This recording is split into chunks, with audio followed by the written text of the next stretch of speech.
in the 2016-2017 financial year to the tune of 49.2 billion. This year alone, NSFAS has disbursed loans and bursaries to the tune of 14 billion rand.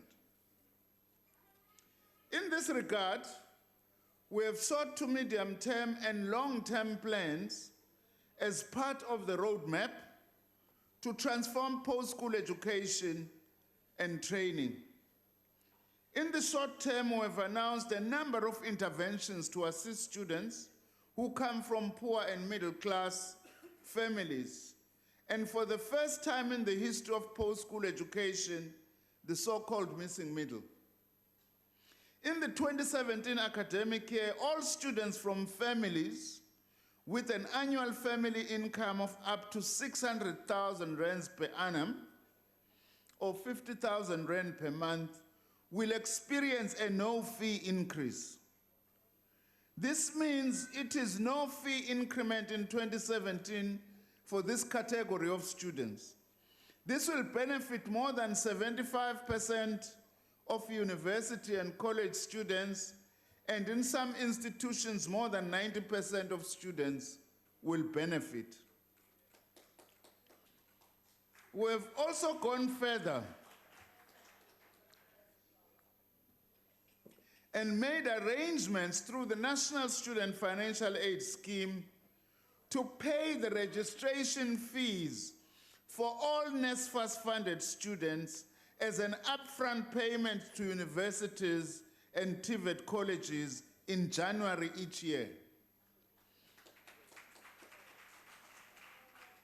Therefore, NSFAS qualifying students will not pay any registration or upfront fees in 2017. Students from a household with an annual family income of up to 600,000 rand, the missing middle, will be allowed to register without paying any upfront or registration fees in 2017.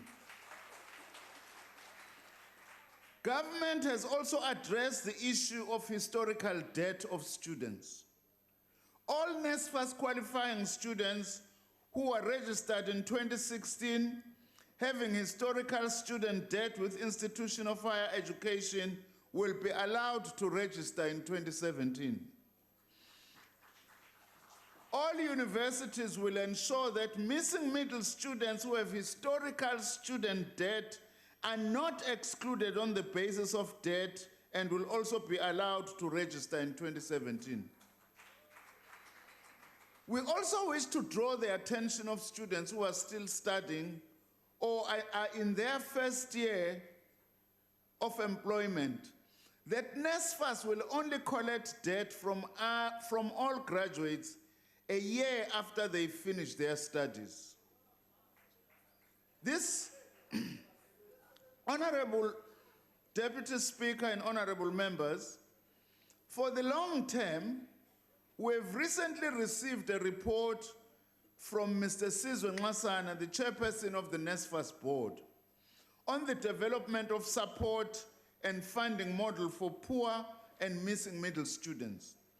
The report will go a long way in not only addressing the funding problems by poor and missing middle students, but also in addressing, amongst other challenges, NSFAS model itself.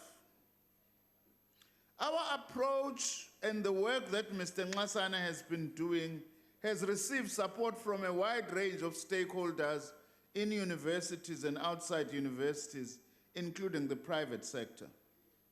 We are processing the Nxasana report and we will soon be presenting it to Cabinet for consideration and decision.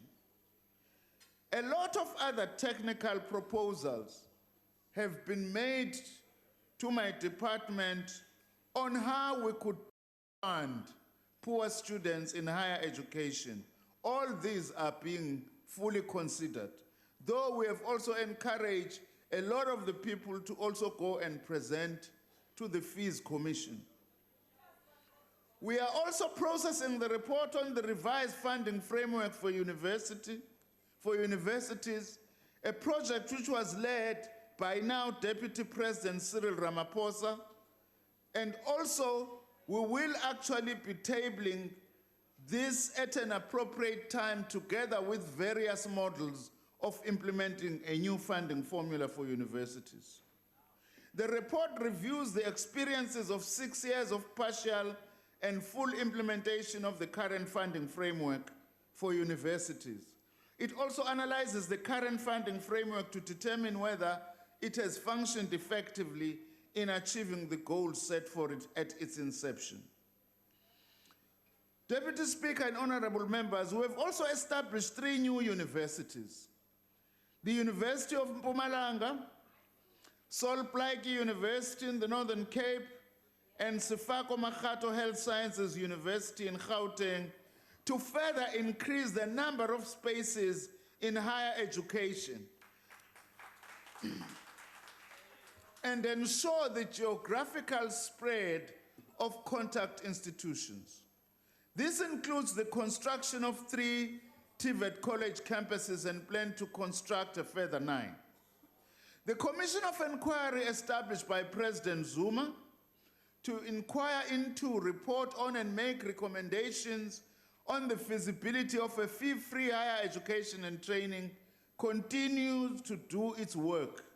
We call on all stakeholders to provide support to enable the Commission to speedily conclude its work so that it can contribute to finding long-term solutions.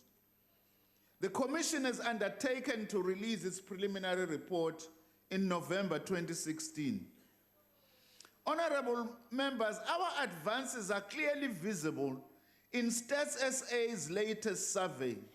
It indicates that at least part of the current pressure on university cost structures is as a result of the interventions we've made.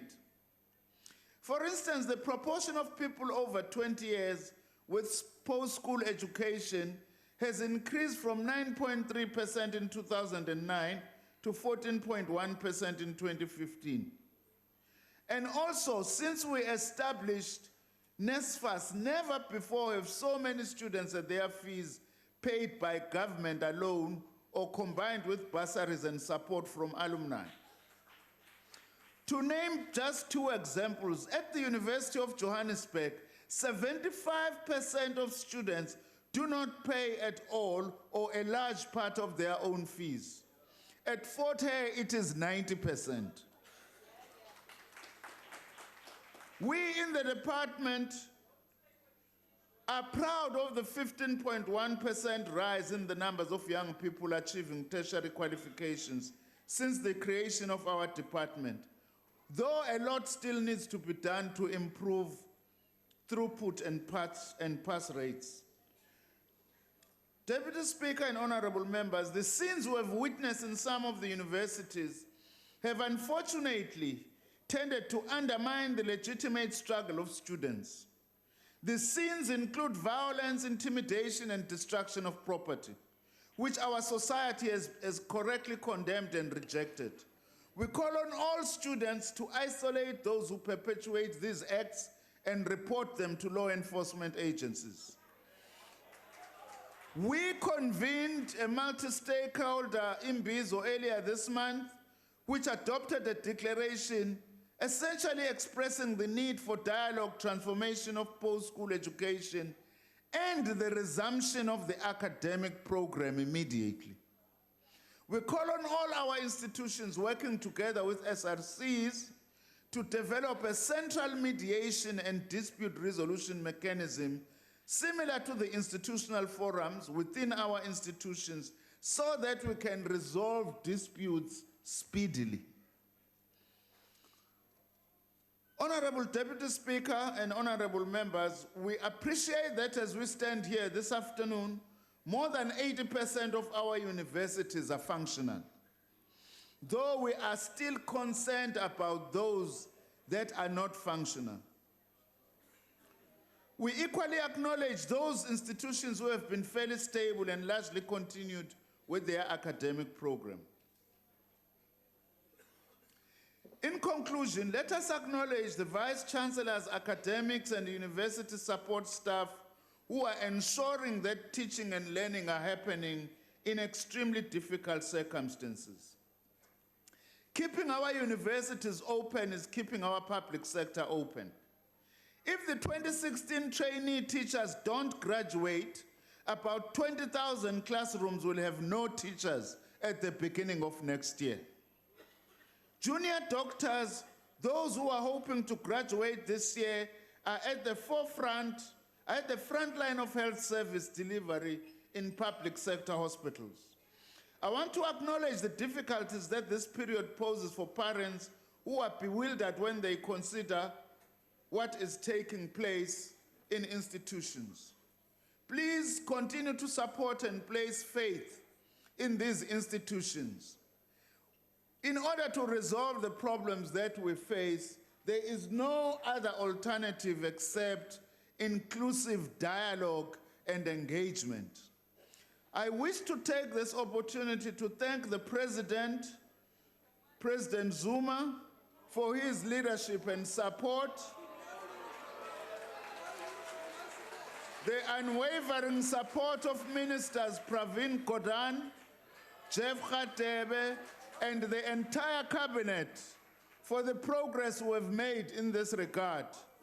I also wish to thank all the other stakeholders, parents, faith-based organizations, students, traditional leadership for their support. A lasting solution has to be found. Let's all go back to class. Thank you very much. Thank you, Honourable Minister. Honourable Buzoli.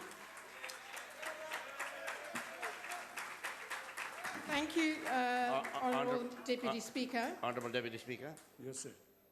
Sorry to disturb the Speaker at the podium. I rise on a point of order. What's your point of order, sir? Terms of Rule Honourable Member, can you take your seat? In terms of Rule 133.3, which relates to executive statements, and I want to read. Wherever reasonably possible, a copy of an executive statement must be delivered to the leader of each party or that leader's representative at or before the time the statement is made in the House. I would just like to inquire from the Honourable Minister whether it's reasonably possible to give us copies of his statement. Thank you. We agree whenever, as the rule says, whenever reasonably possible, that will be done, sir. Go ahead, Honourable Member. Thank you, Deputy Chair. And thank you, Minister, for your statement, which covers your past achievements as a government.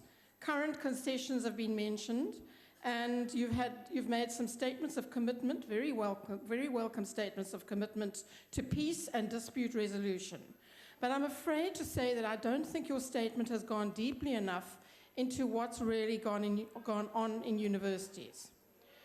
Throughout this crisis, the DA has been steady in its approach. We believe that no poor person should be denied an education simply because they cannot afford it. We have a plan for the missing middle. We want NSFAS reformed, and we want universities to be better supported, something which is never mentioned by our government. We support freedom of speech, but not violence and intimidation. We have stood firmly for opening our universities and keeping them open. We know what needs to be done. By contrast, over time, the ANC has dithered like the 100-year-old lady that it is. The President and his army of deplorables have reacted with complete silence on the one hand and inconsistent policy statements on the other. As far as security is concerned, the ANC has veered from tolerance of violence to the most today's krachtdadigheid that we see on campuses. We have a vacuum of leadership in this country. It is a vacuum that is so vast that it has sucked into itself every possible alternative. Anything goes at the moment in the rush to represent the poor. We have the authoritarian passions of some in the decolonization movement, the magical thinking of the millenarians, the hopeful revolutionaries who believe that our Leninist moment is nigh and the state is about to fall, the ruthless guerrilla warfare of gangs of students with sticks terrorizing campuses, and the deadly secretiveness of those who plant petrol bombs in the dead of night. We have various societal leaders offering to mediate, to discuss, to hold cadesa, the hand-wringing elements of the academic staff who unforgivably fail to defend their own institutions against aggression, and saddest of all, the parents and the students who want to study, all pleading for our universities to remain open and to function. So while we have stood firm, the ANC has shown little or no real leadership. No address to the nation from the president, for example. No firm yes or no to the students. No reassurance to parents. No clear ideas of where to take this. Instead, we have a commission of inquiry and a task team. Soon we will get that old staple of our failed government, the turnaround strategy. Yes, committees and task teams, documents and press releases, pleas and summits, strategies that aren't really strategic, that's all we get. There have been over 500 arrests, but how many of those who committed serious crimes will be prosecuted? Mr. Abrahams and the NPA have much more trivial prosecutions to keep them busy, it seems. This is what counts as leadership in South Africa today, as we watch the destruction of the future of our children. As this maelstrom swirls, I would like to remind you, Honourable Deputy Speaker, that the ANC is culpable in all of this. It has committed 3 original sins that have been crucial in causing this situation to arise. The first is the sin of neglect. First brought to public attention by the DA, this is the sin of treating universities badly, treating them as places which could absorb infinite number of students, many of them from poor backgrounds and weak basic education, without the necessary funding to support them. We all know by now the statistics which show how funding has declined, class sizes have increased, NSFAS is insufficient, and so on. This has created a failing, disaffected, unfunded mass of poor students who fear that all their hopes for a decent future will come to nothing. A sure recipe for extreme militancy, if ever there was one. The second one is the sin of opportunism. The ANC has never distanced itself from student violence until now. In the past, in fact for decades, it has opportunistically provided student militants with covert and overt support. It rode the tiger of student militancy for all of these years, and now it and our universities are rapidly being devoured by the beast. Thirdly, the sin of demonization. After 1994, large parts of the ANC eagerly joined in the pastime of demonizing our universities, particularly the best ones. Change was necessary, of course, but they did not say, here are centers of excellence, national treasures. We need to protect them and to nurture and develop them as we transform them to fit into the new South Africa. Instead, they demonized them as recalcitrant, called them apartheid institutions in spite of their individual histories, cut their funding, implied that their existing activities were somehow shameful, and so on. It is not surprising that this demonization motif prevails today, to the point where some are happy to burn universities down. And so the ANC became the enablers of today's revolution.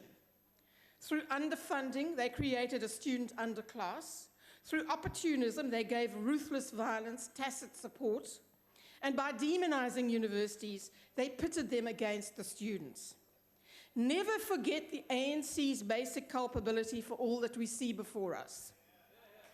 As we watch this implosion, we have to ask the President, the Cabinet, and the rest of his deplorables, where will you send your children to university in the future? Where will your children study once our top universities have lost their fee-paying students, their best lecturers and professors, their donors and their funders and their international standing? Will you be sending them overseas? Will you be sending them to private universities? And who will produce the research the country and the economy needs? Who will absorb our matriculants each year? How will we manage with badly trained lawyers, doctors, and nurses? Minister, your statement provides yet another stopgap set of measures. What are your long-term solutions to this, the worst educational crisis in history? And where are your tiniest, well-thought-through plans to prevent this from happening again next year? The country is waiting. Thank you. Honorable Shivambo.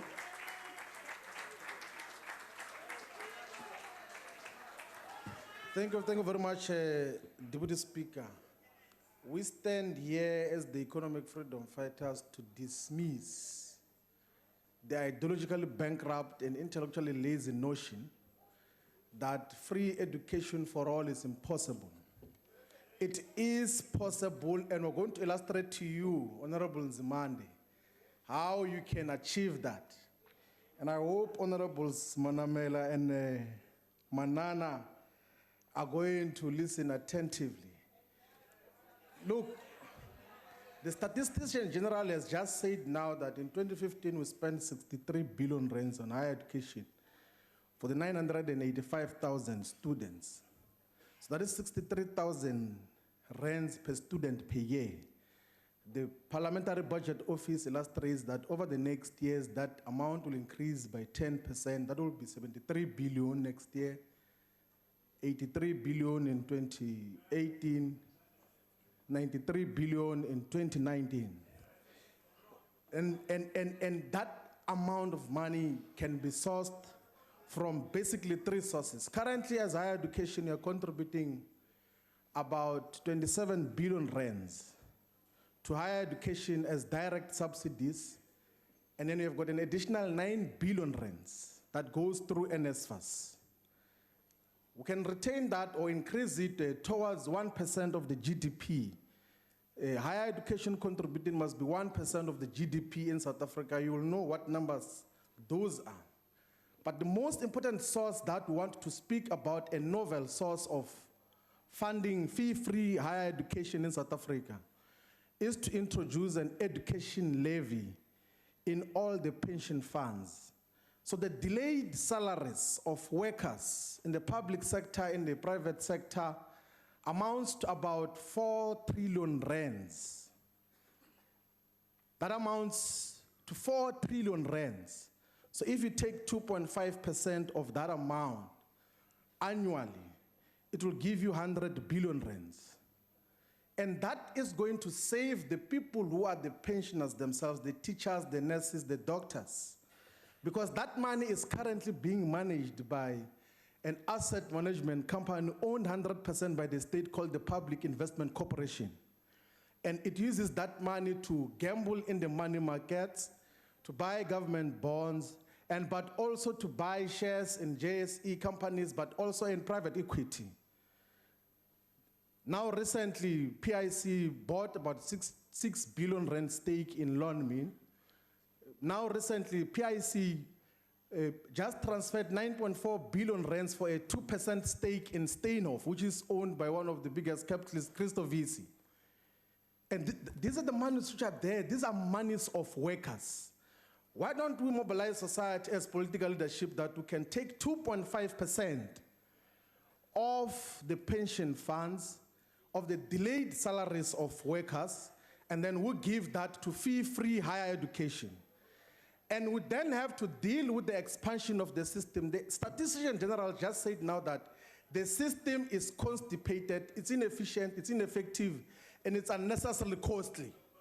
So if you have got 100 billion from the pension fund education levy, you have got the 31 or 33 billion that you are transferring through NSFAS or direct subsidies, you have got already more than 130 billion rands.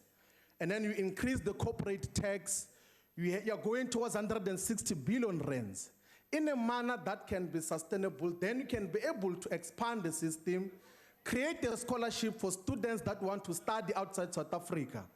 Make sure that even at the postgraduate level, Students have got access to fee-free education.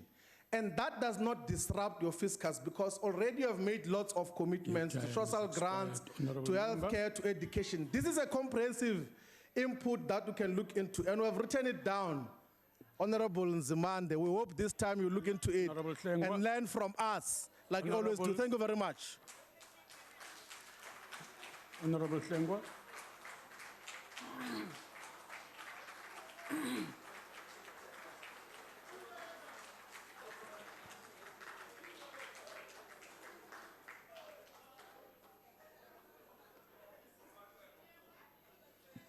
Honorable Deputy Speaker, last year, almost to the day, the minister made a statement in this House, and he made similar pronouncements and utterances as he has made today. I want to believe that it's probably a cut and paste.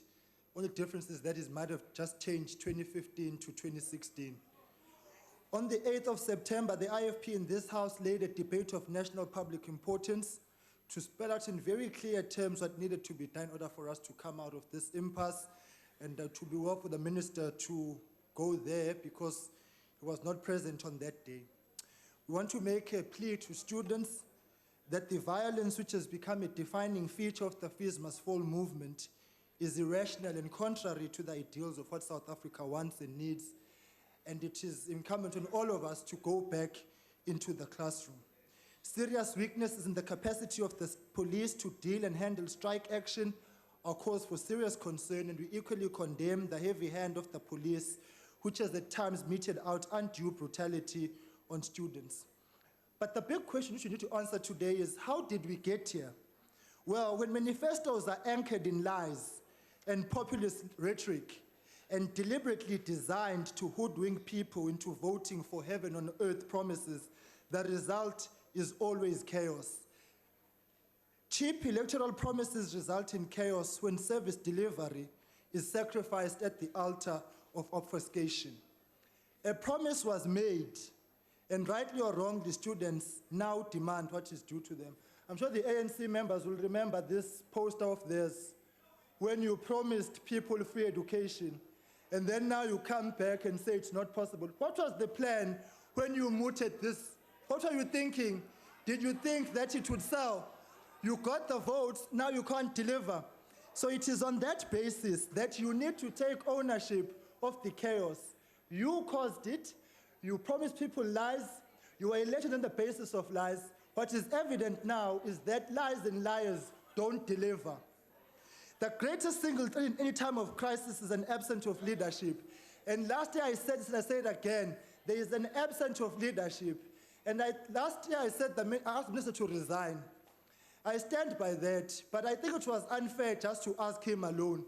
All of you must take collective responsibility, starting over here, and you must all leave for having propagated a lie that you cannot deliver. The IFP has warned time and time again that don't promise what cannot be delivered. You promise the people, imfundo izoba mahhala. Sebefika bazofuna imfundo yabo selelo maqashelana anisabanikeze nibafunayo. Yingakho ke nje kunje we are led on the basis of lies, and that is why the country is burning. So all these excuses that you are giving should be Honorable not Member, accepted. your time What is was the expired. plan when you promised people free education? That's the question you need to answer. Hayi lo maqashelana nisidalela wona la endlini. Thank you very much. Honorable Kubisa. Deputy Speaker, honorable members, the National Freedom Party would wish first and foremost to convey its condolences to the family of TUT student Benjamin Phehla, who was knocked down by a car during a student protest for free quality education in Pretoria. As the National Freedom Party, we also wish other students and campus people who have been injured through shooting by police with rubber bullets, a speedy recovery. The report from the police say that 567 people have been arrested since the free education process began. The National Freedom Party believes that the struggle for free, quality, effective basic and higher education in South Africa is possible and can be attained, and this is what the state should offer.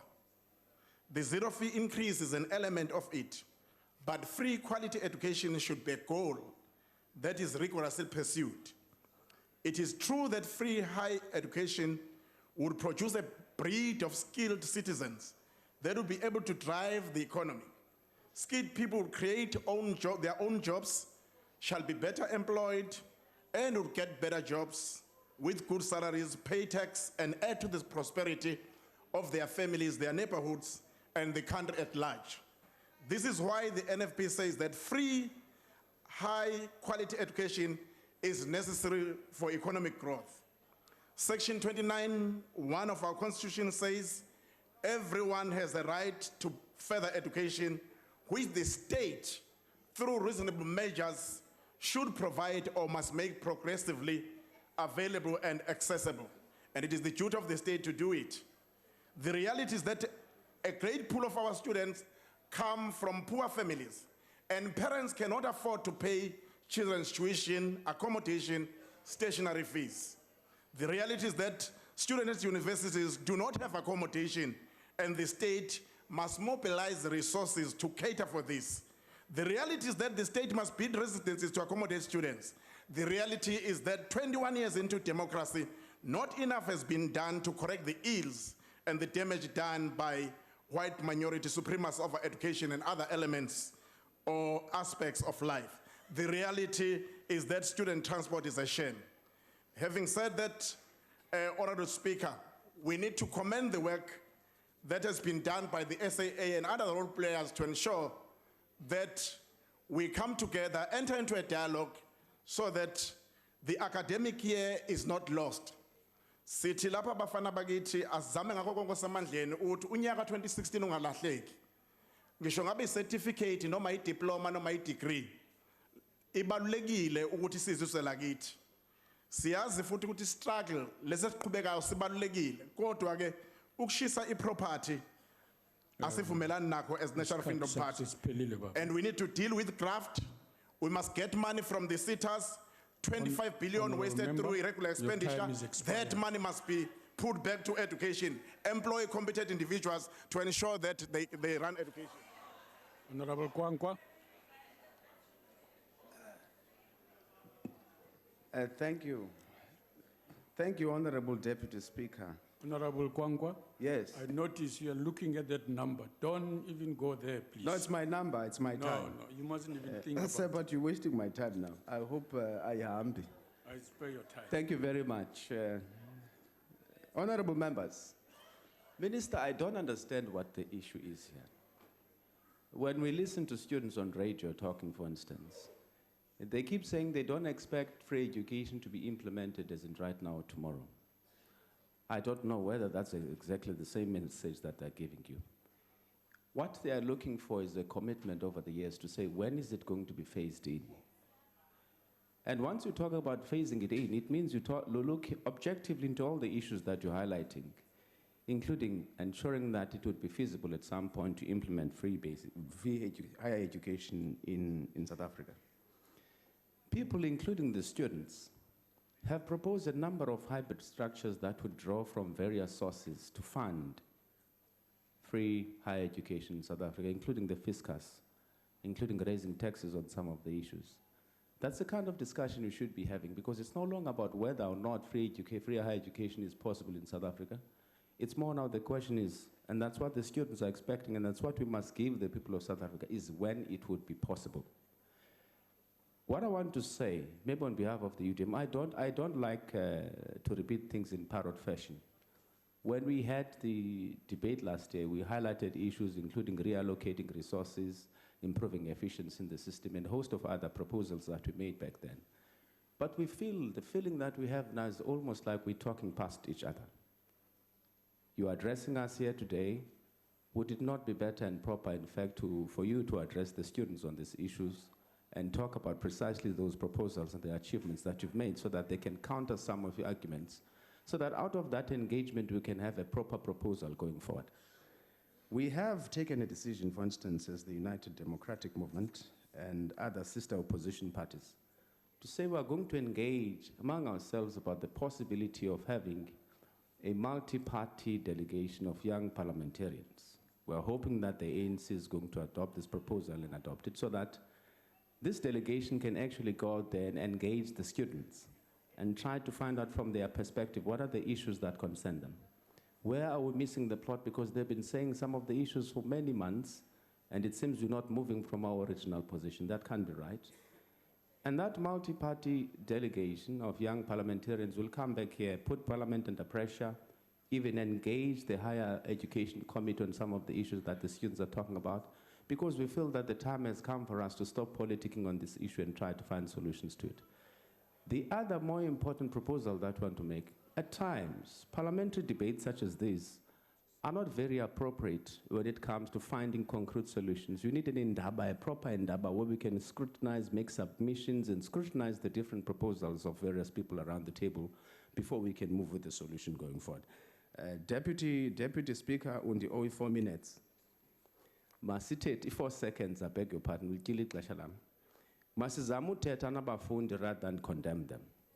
Masamba mamela siphinde Honorable sithi kubo Kwankwa, lamapolisa tata yintoni I ngoku. told you that you must not go there. Your time has expired, sir. Kwakhona? Your time has Thank you. expired, sir. Honorable Member, before you take your seat, I noticed that my attention has been drawn to the presence of Honorable Magwaza Msibi in the House. Welcome back, ma'am, on your feet. Welcome back. Honorable Member, thank you. Thank you, sir.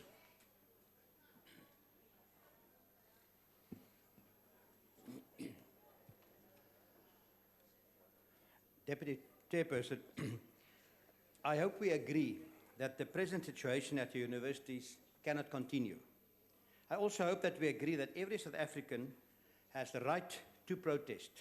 However, the burning of libraries, university buildings and motor cars are criminal acts, and the police must arrest criminals involved in this. We should also agree that students who are serious about their studies should be allowed to study.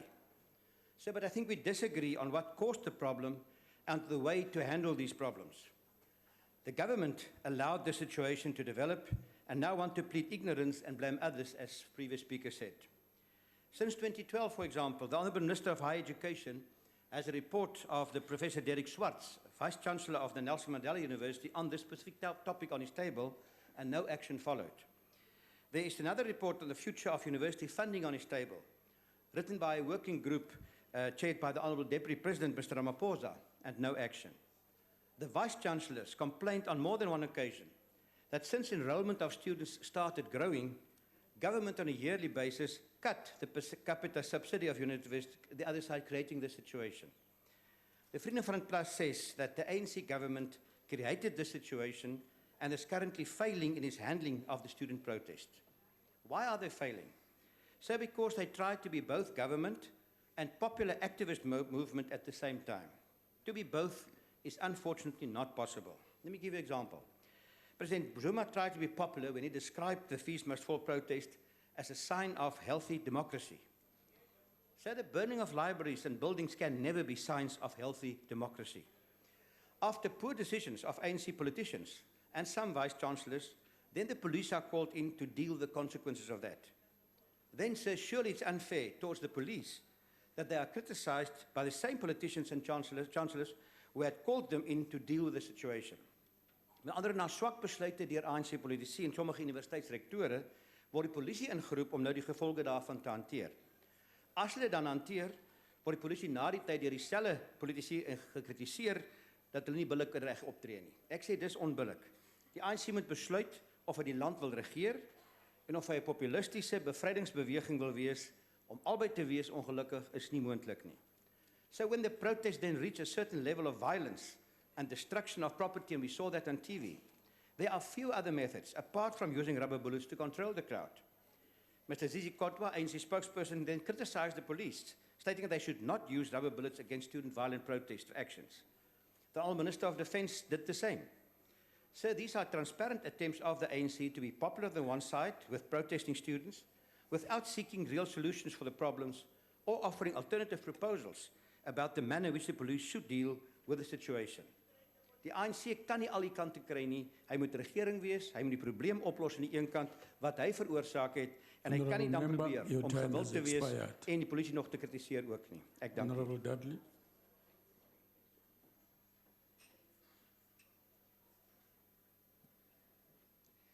Thank you, Deputy Speaker. The ACDP acknowledges the fee concessions being made and work being done to find sustainable solutions going forward. Despite all this, however, destruction of property continues in the name of fees must fall protests, damage not only to property but intellectual assets and the reputation of our universities. It has become clear that those behind the destruction and those determined to close down institutions of higher learning have had no intention of negotiating anything. They are of the opinion that their demands must be met at any cost. We have moved from the premise of everyone has a right to be heard to every demand must be met. Let's not forget that police deployments were necessitated by the violence attached to the protests, the rampant destruction of property, and the need for the protection of students and university staff who want to complete the academic year. We live in a country where our constitutional rights and freedoms are protected. We must be prepared to match fairness with firmness in drawing a line on intimidation, abuse, and violence. Second, guessing ourselves regarding the absolute need to ensure law and order only gives mischief makers and those with anti-nation building agendas encouragement to double their destructive efforts. The ACDP agrees with Wits University Vice-Chancellor Adam Habib, who in response to student leaders' demands that the institution be demilitarized, has said it would be irresponsible to remove private security and police from campuses without a guarantee that the 2016 academic year will resume. Listening to those I have faced in debates who have bragged about their participation in university unrest and their agenda for chaos, destabilizing government, and complete anarchy, I have no doubt the activists on campus have various agendas and motivations. Many agendas see themselves profiting from undermining law and order. Even opposition parties see benefit as they can use it to discredit the ruling party. The ruling party factions can use it in attempts to oust present leadership. I'm told the Islamic agenda has been known to use these tactics in pursuit of establishing Sharia law, leading to the caliphate. And we know that these tactics are not unknown to the activists with socialist and communist agendas. Rational thinking people should reject attempts to destabilize government and override democratic elections. We should stand together in backing law and order and not be swayed by the twisting of the truth or reports insinuating security measures equate to shutting down on freedoms. Jonathan Jansen says it like this: we are in an era of post-truth politics. In this age of politics as theater, it does not matter if the lines between fact and fiction become blurred in the spectacle of public performance. So true. Those hell-bent on shutting down universities are a small minority who rely on intimidation and the constant threat of violence. This must not be tolerated. The ACDP supports the calls by Minister Nzimande for all South Africans to condemn the destruction of property. Billions have been invested in infrastructure, and there can be no access when there are no facilities. Your time has expired. Thank you. Honorable Nchawia, please don't follow the example.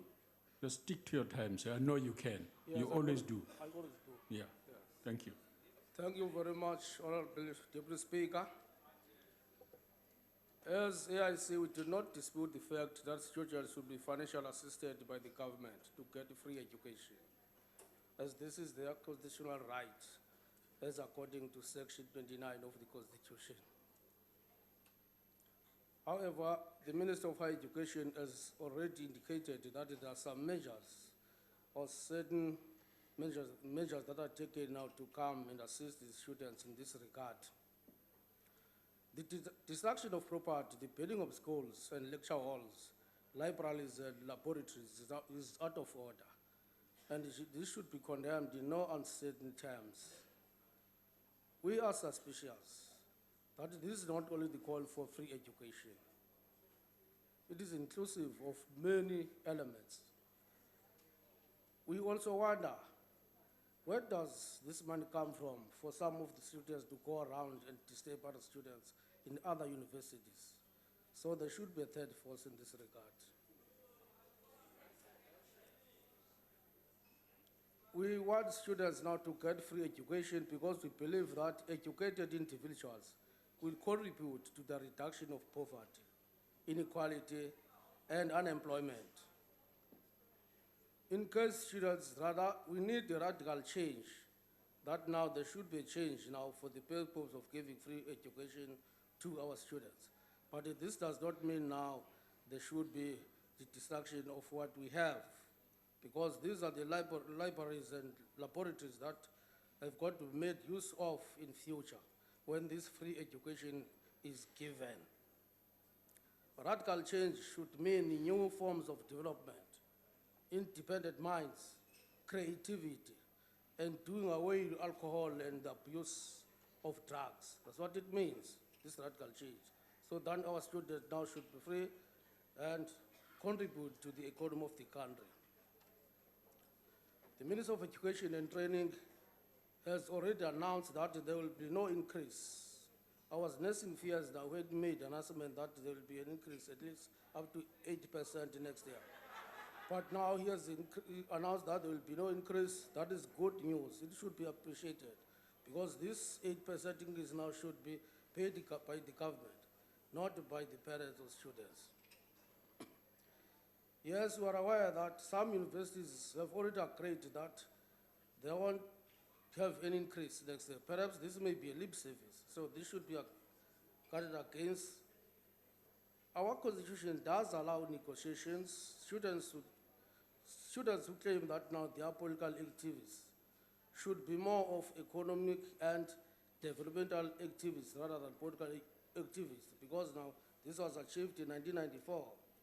So they should concentrate on issues that develop the country and make the country now to be Honorable more Njaya, comfortable to I'm live afraid in. your time has expired, sir. Honorable Mbinda.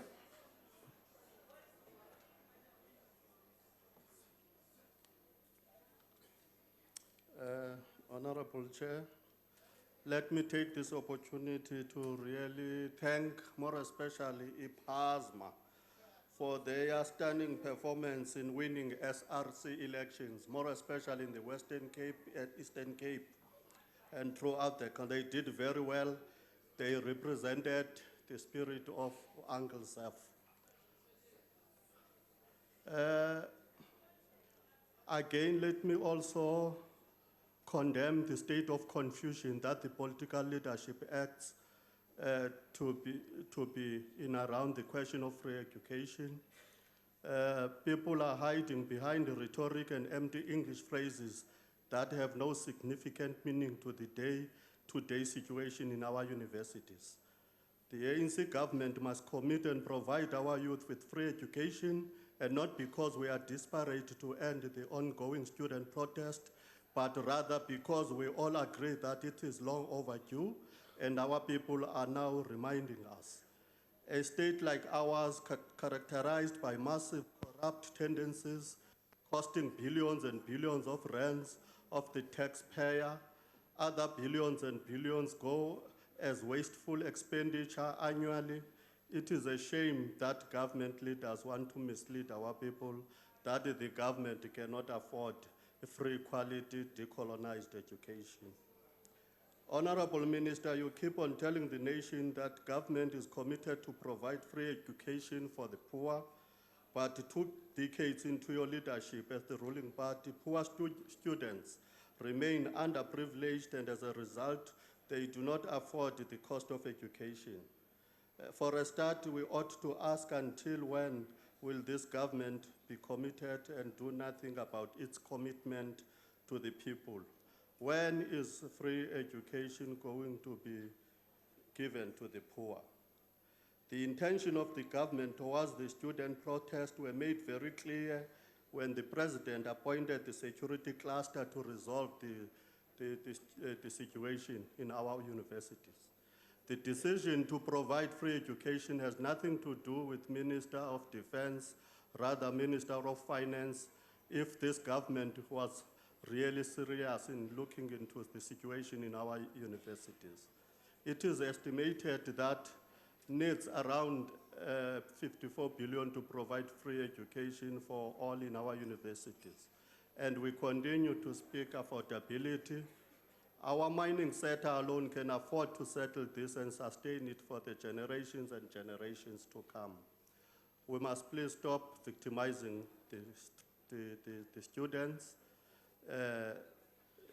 They are correct in demanding free education. Thank you.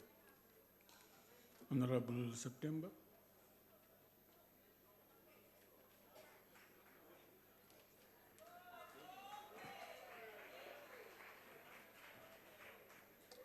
Thank you very much, Deputy Speaker. Honourable members, as the ANC, our support goes towards ensuring that the academic year of 2016 must be completed, that lectures must continue, that exams be allowed to be completed, and indeed that an atmosphere of conduciveness must prevail in all our institutions of higher education to indeed make sure that the year can be completed.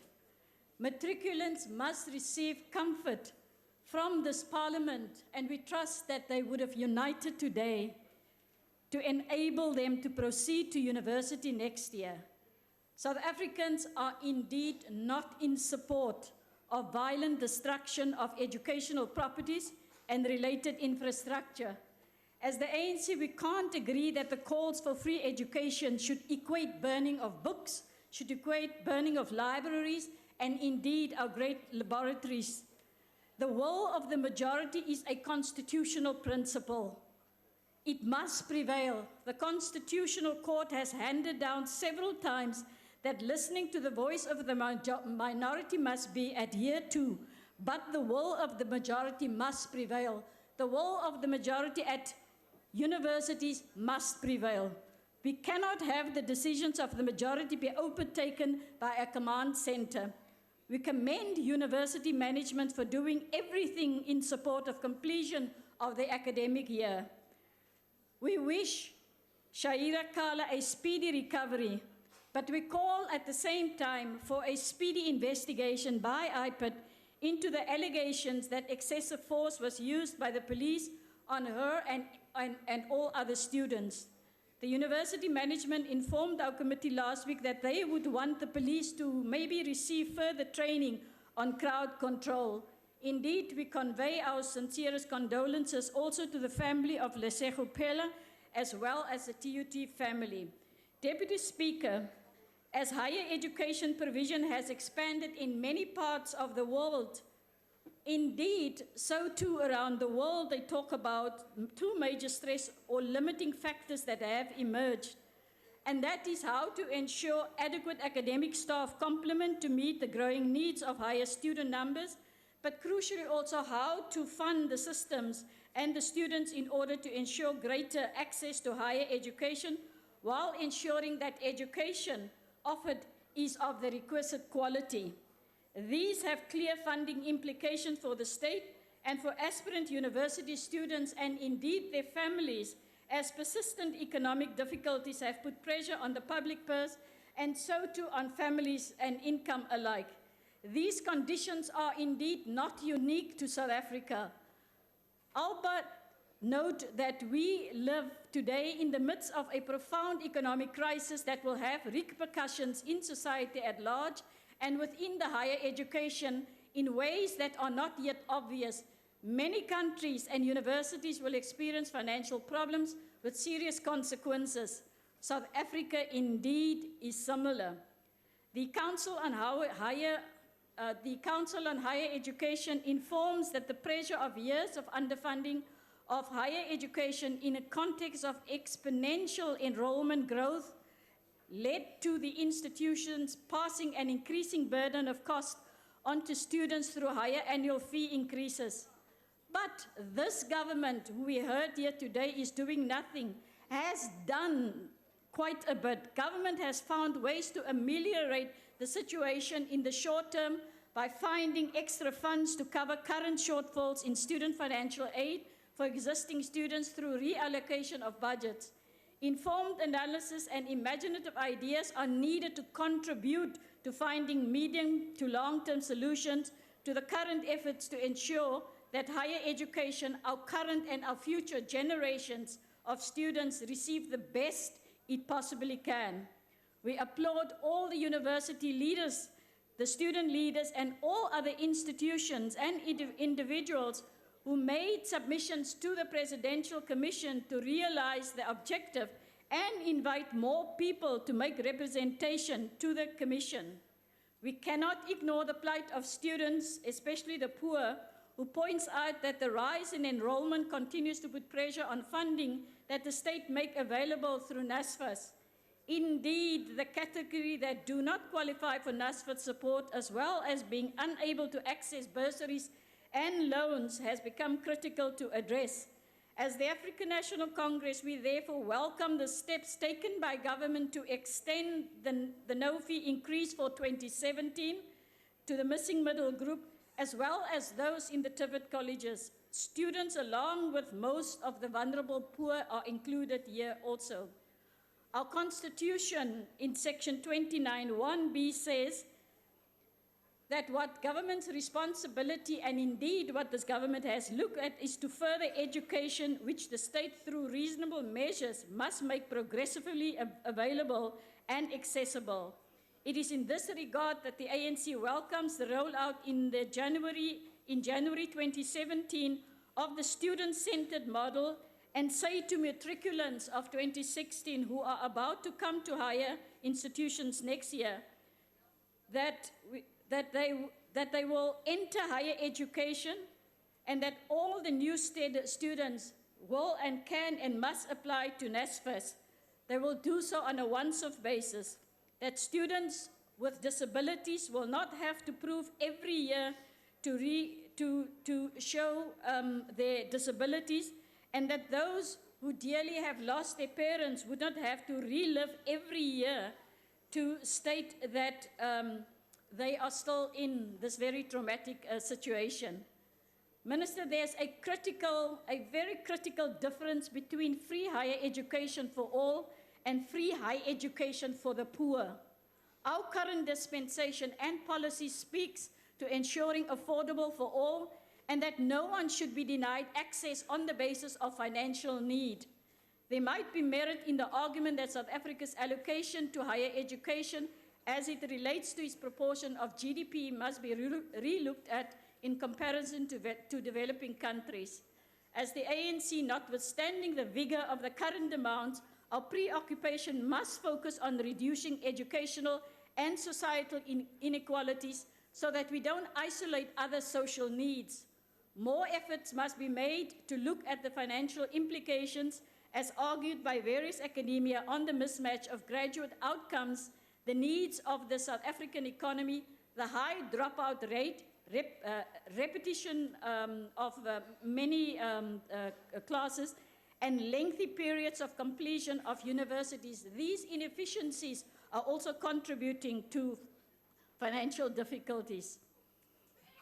Professor Pillay puts forward an argument in his debate at the higher education, one of the colloquiums, and he says that higher education is not underfunded in comparison to international norms, and that we certainly should not be compared to OECD countries.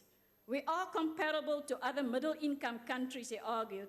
The ANC has put forward in this regard a look at something that we called graduate tax, and maybe we must get more research, Minister, been done in this regard. Honourable members and Deputy Speaker, in our engagement with various institutions as well as student leaders, they raise the cost of higher education on the basis of being free for all is beyond the means of developing countries, and that early post-independence dispensation in Africa as well as in Latin America have proven to be unsustainable. You might want to shed some more light on this, Minister, and does this mean regressiveness and that the poor will be asked to subsidize the rich?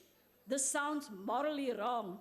It was reported widely that a political party in this parliament had called for shutting down of universities. Surely Parliament should look into this, and even better, a meeting should be scheduled with all political parties with the view of making sure that we all contribute to the success of the 2016 academic year.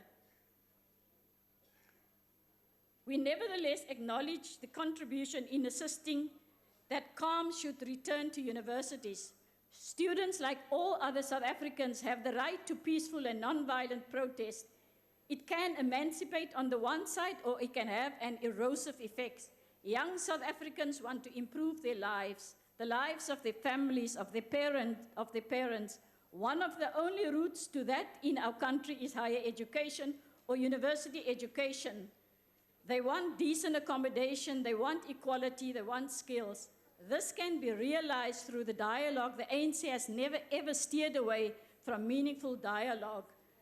It would be maybe interesting to narrate the following to you.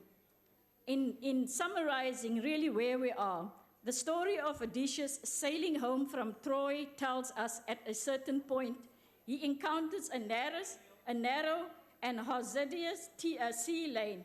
On one side is Scylla, a six-headed monster that would swoop down and consume sailors if ships pass on its side of the lane.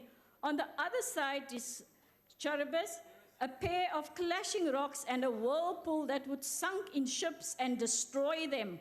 Should we allow our future leaders to be consumed or our students to be sucked? The middle way is to complete the academic year of 2016. I thank you. Honorable Minister. Thank you, Honorable Deputy Speaker. First, let me apologize to members, Honorable Singh. I will correct that it wasn't intentional. Secondly, I should have started by acknowledging our guests in the gallery.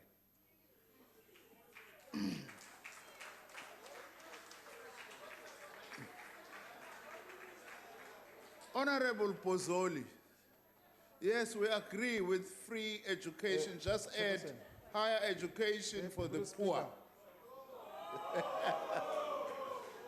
Honorable members visitors in the gallery, you are not allowed to participate in the House matters. We welcome your visit. Please take your seat. Proceed then. Yeah. Proceed. Honorable Deputy Speaker, I want to say to Honorable... Sorry, Honorable Minister, just sorry. Yes, Honorable Member. The standard procedure is that when you are called, your attention is called for, you must recognize a member and not just continue with the activities. So I wanted to bring your attention that the desired crowd must not participate in the activities here. And you must listen to me patiently and then make a ruling. Don't want to jump in front of me when I'm about to raise a point of order. Is that clear? Take your seat, Honorable Member. Proceed, Honorable Minister. I think I lost some seconds, Honorable Deputy Speaker. I want to say to Honorable Pozzoli, it's only fair as an honorable member that if we have got nothing or very little to say, just say so, and not try to manufacture and actually show yourself about your own politics. You say this is the worst ever education crisis in the history of this country. The worst ever education crisis in the history of South Africa was apartheid education.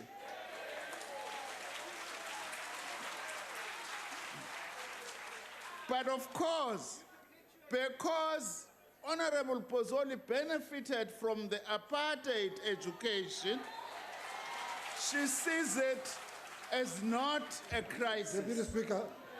That was a real crisis. What's your point of order, Honorable Minister? Please take your seat. Yes, Honorable Member. Our Chief Whip raised on a point of order that you must make a ruling, and you did not do that. Can you just do one thing correct for once? Make a ruling on the hired crowd there. Honorable Member. Disrupting us, please. Honorable Member, we draw your attention to listen when we speak in the House. Firstly, I made a ruling. Your own chief whip remarked that I made a ruling before he spoke. He wanted me to wait for him to tell me to do my job. I've done my job, and please don't do that. Honorable Shivambo. Deputy Speaker, when the interruptions from the hired crowd continues, you're not calling them to order. And that is irresponsible for you as a person who's presiding over this house. No, Honorable Shivambo. Every time people disrupt Honorable the house, Shivambo, you must tell them to keep Firstly, quiet. Honorable Ma'am, I object to you calling anybody visitors of parliament as hired crowds. It's objectionable and it's out of order. You see, the hired crowd is Honorable continuing Member, to do listen that. here, Honorable Shivambo. The hired crowd is Honorable continuing to do Shivambo. Secondly, There's no rule that protects the hired crowd that came here from the Communist branch, Communist Party branches that are dying or the organization. Honorable Shivambo, take your seat. It doesn't help anything. Take your seat, Honorable Member. You've got nothing to say. Take your seat. Proceed, Honorable Minister. Honorable Deputy Speaker, it's not true that we've neglected our universities. The problem with Honorable Pozzoli is because what this government now is increasingly doing is to give more money to your historically disadvantaged institutions. That is what we've done. Now, Honorable Shibam, I promise you I will engage your proposals. You know why, largely? As an incentive that you would rather be debating than be disruptive in our higher education system. Although I disagree with you, I wish you could call a debate, actually, to debate this concept of this call of free education for all. It's a revolutionary sounding slogan, but it's reactionary. Because it's asking for the poor to subsidize the rich. Why don't we have a debate? Call for a debate as the chief whip of the EFF. Honorable Hlengwa, we don't make promises and not do them. I don't have time. If you take the issue of free education, we have 12 million learners in South Africa, in South African schools today. 9.7 million of them are not paying any fees, let alone NSFAS. In fact, those who are saying, Honorable Nkwankwa, when are we going to start implementing free higher education? We started in 1994. The issue is we had not reached everybody. We agree with the students. The students are saying, speed up the implementation of your own policy. We will not be starting, we will be continuing umsebenzi okudala saqala ukwenza siwukhongolosi. Now, sibonge kulawo maqembu asisupportile njenge-ACDP nobaba uKhubisa ngaloko esikwenzayo. Honorable Mild, I've never sat on any report.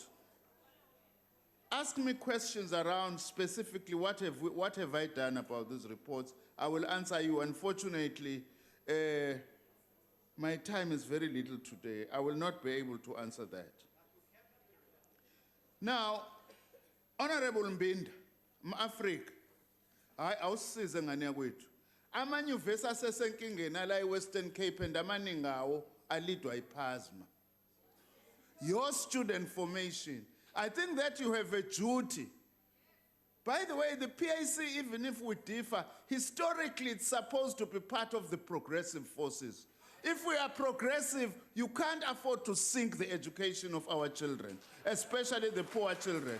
Ngicela sihambe nawe siyokhuluma nePhasma ngokuphelezela ukuthi azibuyele ingane eCPUT nase-UCT nase-UWC. Honorable September, thank you very much for all your proposals.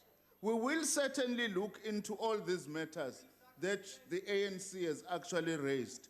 Thank you very much. Siyabonga hlala ngaphambili. Thank you.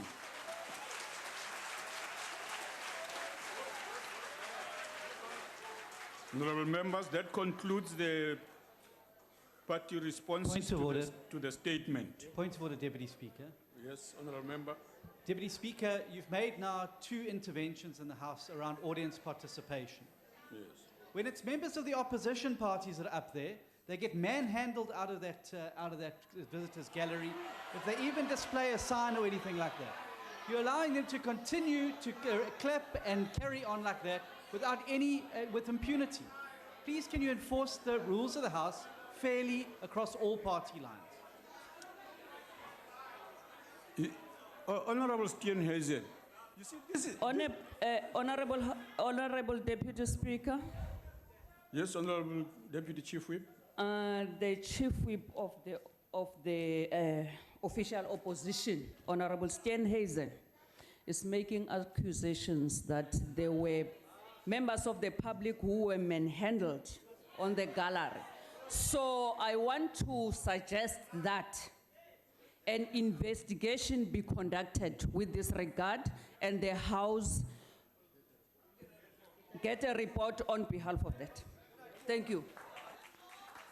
Deputy Speaker, I'm sure the EFF and the DA would be very happy to participate in that.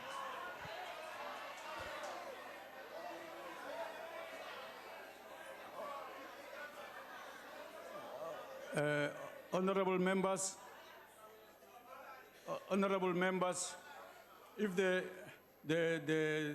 Deputy Chief Whip and the Chief Whip of the DA agree that this investigation take place, the House will be pleased to receive that report. I don't know whether the EFF wants you to speak on their behalf, but we will conclude that, except for me to make an obvious statement. When you interrupt me as I'm closing a debate here, you are already throwing stones in my mouth. You are already saying I must listen to you first, because I can't say anything once you have said that. Now, I do advise you, honorable members, that we said here explicitly, members in the gallery are not allowed to participate in the House. No, honorable members, I would like you to be in some order of sorts. Anyway, I will not repeat that, because I believe people in the House and in the gallery, having heard what I've said to them, we hope they will not repeat that.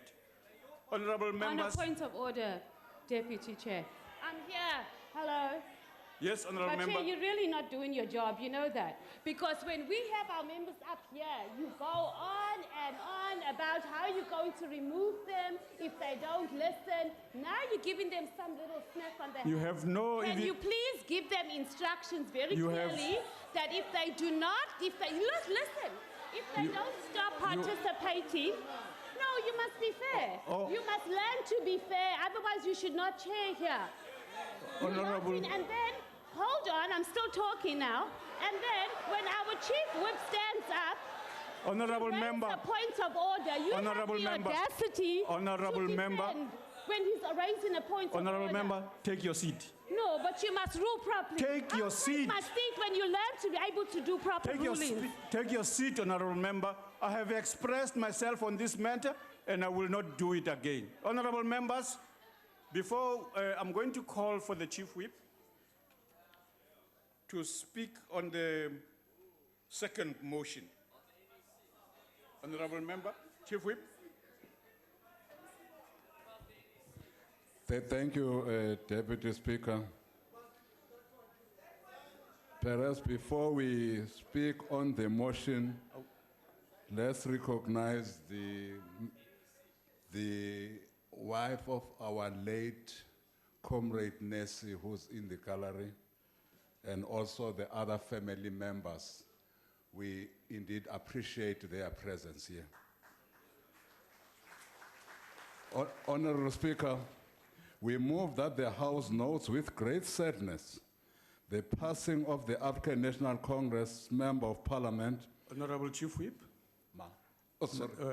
Yes, Honorable Chief Whip, your responsibility was that you allow me to speak on behalf of Parliament. I draw your attention to the requirements of the rules that the House joins us in welcoming the family of our comrade and Member of Parliament who is in the gallery with his family, his child and his brother, and those who are accompanying them. We think it is in order. Not all members are able to do what they otherwise would do, and so it is appropriate that we welcome them to the House to listen to the debate.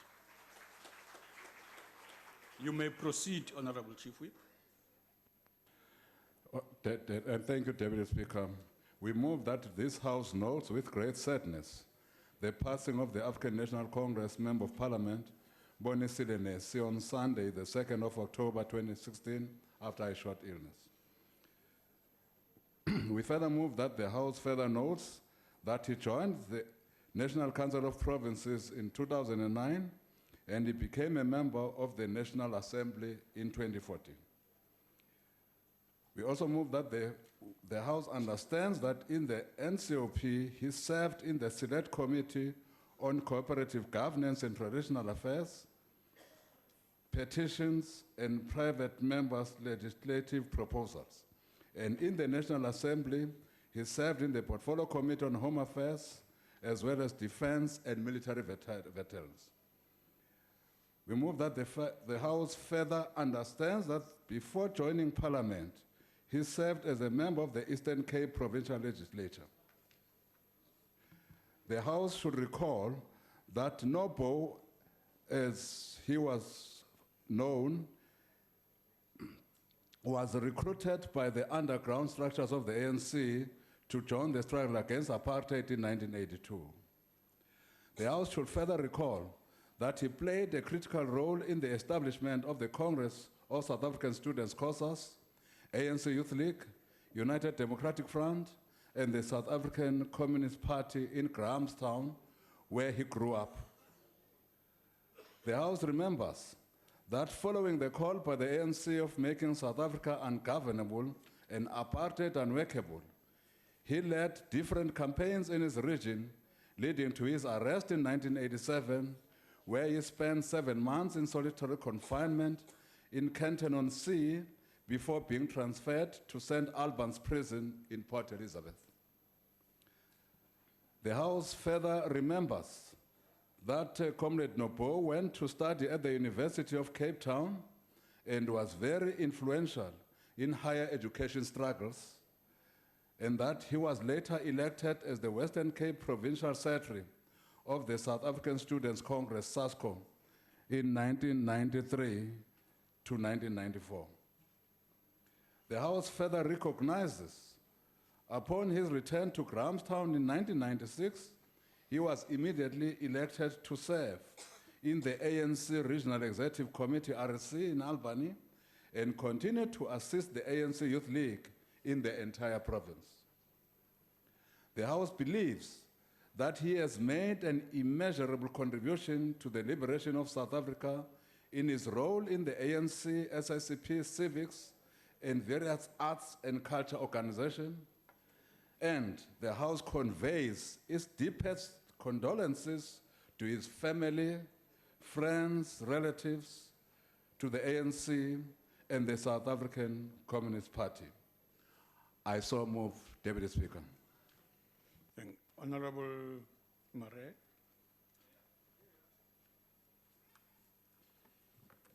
Chairperson, we have learned with sadness of the sudden death of Honorable Bonisile Nesi on the 2nd of October 2016 after a short illness during our constituency period.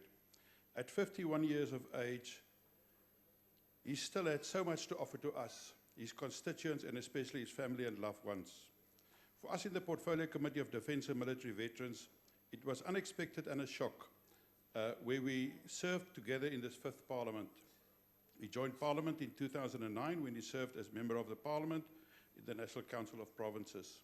I got to know Honourable Nesi as a proud Member of Parliament and a member of the Portfolio Committee of Defence and Military Veterans, where he participated in the Portfolio Committee activities and discussions with dedication, diligence and commitment, often absent with so many of our parliamentary colleagues, despite the reality of him being wheelchair-bound.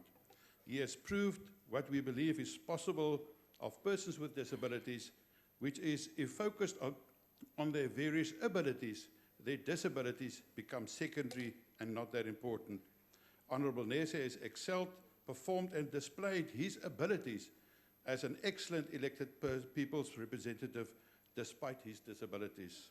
We have learned that Honourable Nesi was a committed representative of his constituents, the people he served with distinction in the Sarah Baartman region, and served them as a member on various structures over the years, mainly in the ANC. I'm sure they will dearly miss him in these various roles.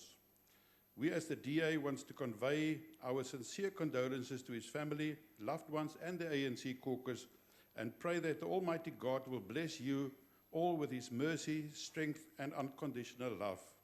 We pray that his loved ones will reap the benefits of his dedicated work and sacrifices made over so many years, and that his legacies will be there for future generations to appreciate and to honor. Honorable Bonisile Nese, also known as Nobo Nese, may your soul rest in peace. I thank you for the opportunity. Thank you. Thank you. Honorable Kalisa.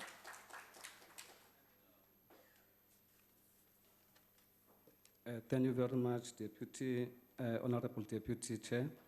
The EFF conveys its deepest condolences to the family of the late comrade Bonisile Nese. We dip our revolutionary banners as we salute and making this tribute to a fallen freedom fighter who was committed to the struggle for political liberation and economic emancipation in South Africa. Comrade Nabo, as he was fondly known by close associates, was a true servant of his people. His struggle credentials speak for itself. He chose to fight the apartheid system and its barbaric laws with everything in his power. He was a true humanitarian in that he knew that he must serve others before he can serve himself. He knew that the honor of being a good servant was to serve the weak and the poor. He unfortunately could not find these virtues anymore in his party. He could not express these virtues within an organization which long stopped to be what it was and stood for. As they say in this hour of sadness, words cannot fully express our deep sense of loss. We may only hope that all of us, especially the Nese's family, find eternal comfort with the passage of time. May Comrade Nese's family find solace in the struggle, in the knowledge that he fought a good fight and served South Africa with an honor and dignity. Sithi ke uzuxelele oHani, uzuxelele oBiko, uzuxelele oThambo into ubana ushiye ilizwe liphansi kwabarhwaphilizi namasela. Kungoko ke sibona into bana sithumela wena, siyazi ukuthi sinalo nengqindi sinalo apha elingu Honorable Jackson Mthembu obubonayo bonke obubugwenxa benziwa lulawulo olukhoyo apha eMzantsi Afrika. Umphefumlo wakho ulawule ngoxolo, sawuhlala sikukhumbula. Honorable Mwango.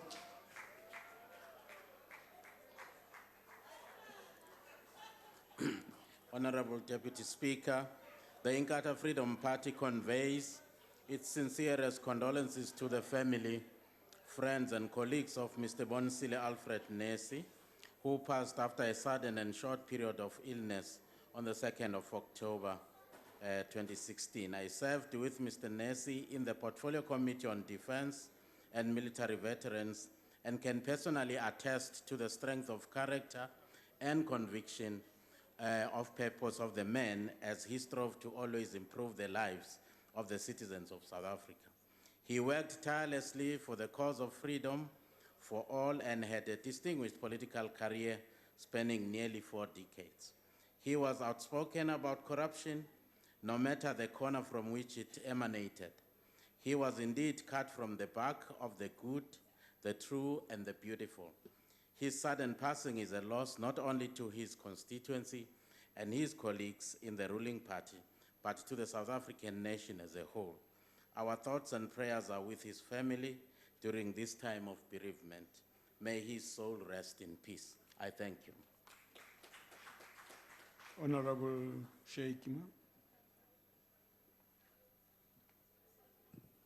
Thank you, Honorable Deputy Speaker, members of this House, and members in the gallery.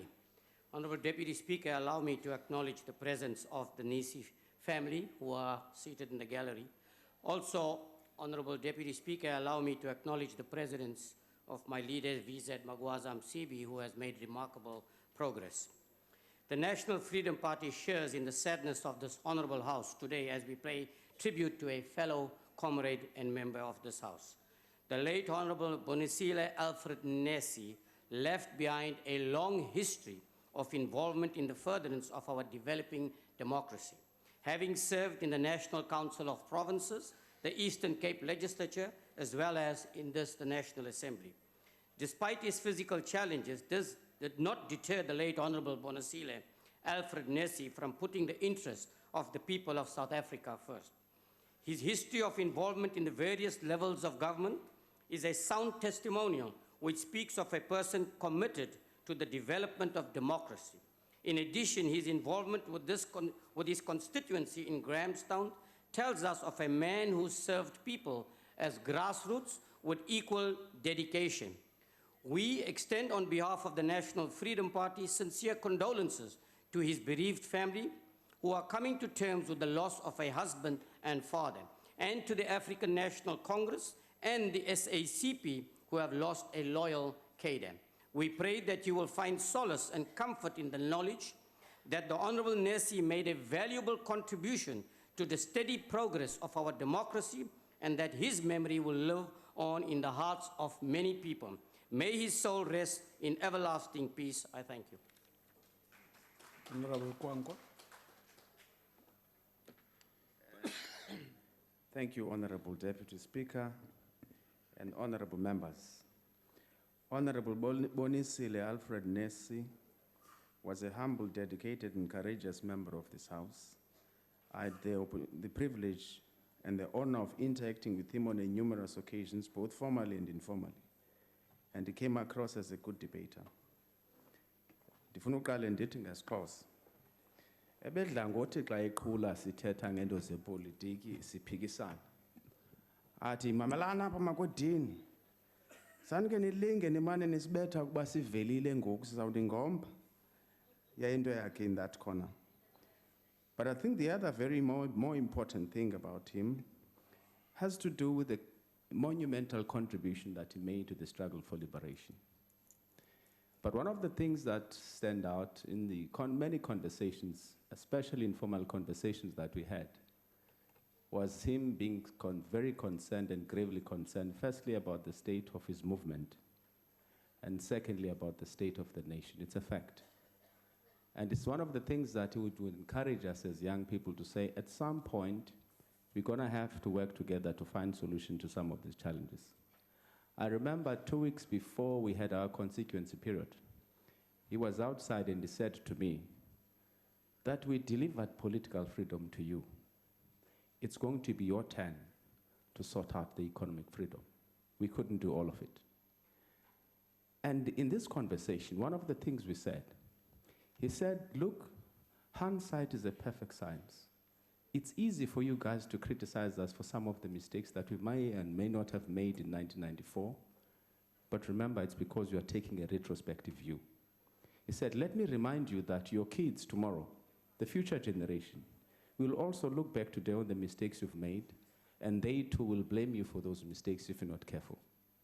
In essence, I said when I was responding to him, I said, in essence, you're saying, when we do this retrospective view, we are like students who are looking at reviewing a question paper with a memorandum in hand. It makes it easy, doesn't it? But when you sit and have to write that exam, it's not so easy. So as imkhumbula sisithi kuye, sithi lala ngoxolo.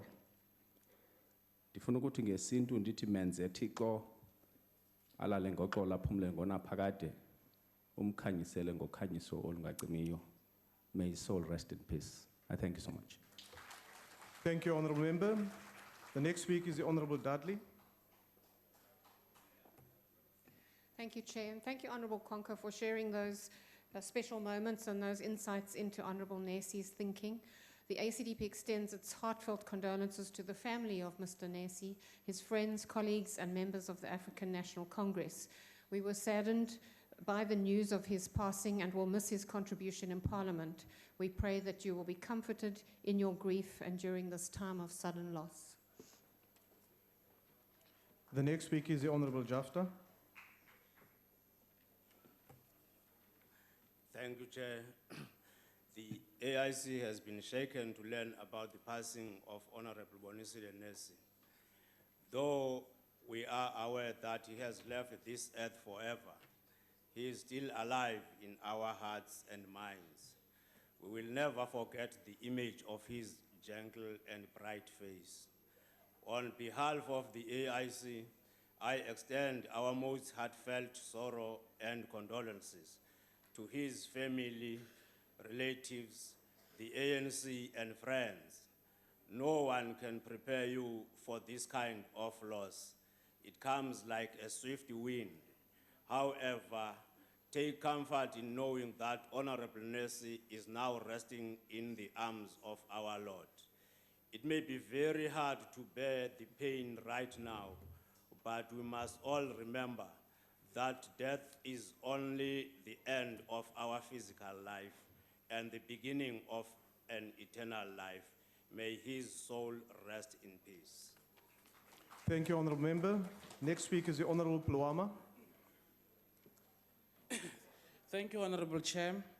On behalf of RNSA and myself, we would like to pass our condolences to the family and the ANC. Honourable Mr. B.N. Nessie fulfilled his duty. He chose to fight apartheid when it was fashionable to be a coward or profit by being a collaborator. He chose to free his people from all bondages without expecting any remuneration. We must celebrate his legacy, his life. Indeed, he has contributed to humanity. Our freedom came through sacrifice and pain, and Mr. Nessie gave his part. Honourable Chair, those of us who are still living, we must take this opportunity to self-introspect, measure if our actions and thought continue with the noble struggle which Mr. Nessie was part of. To the family and the African National Congress, we grieve with you. The great soul has departed. May we all keep his family into our prayers. Thank you. Thank you, Honourable Member.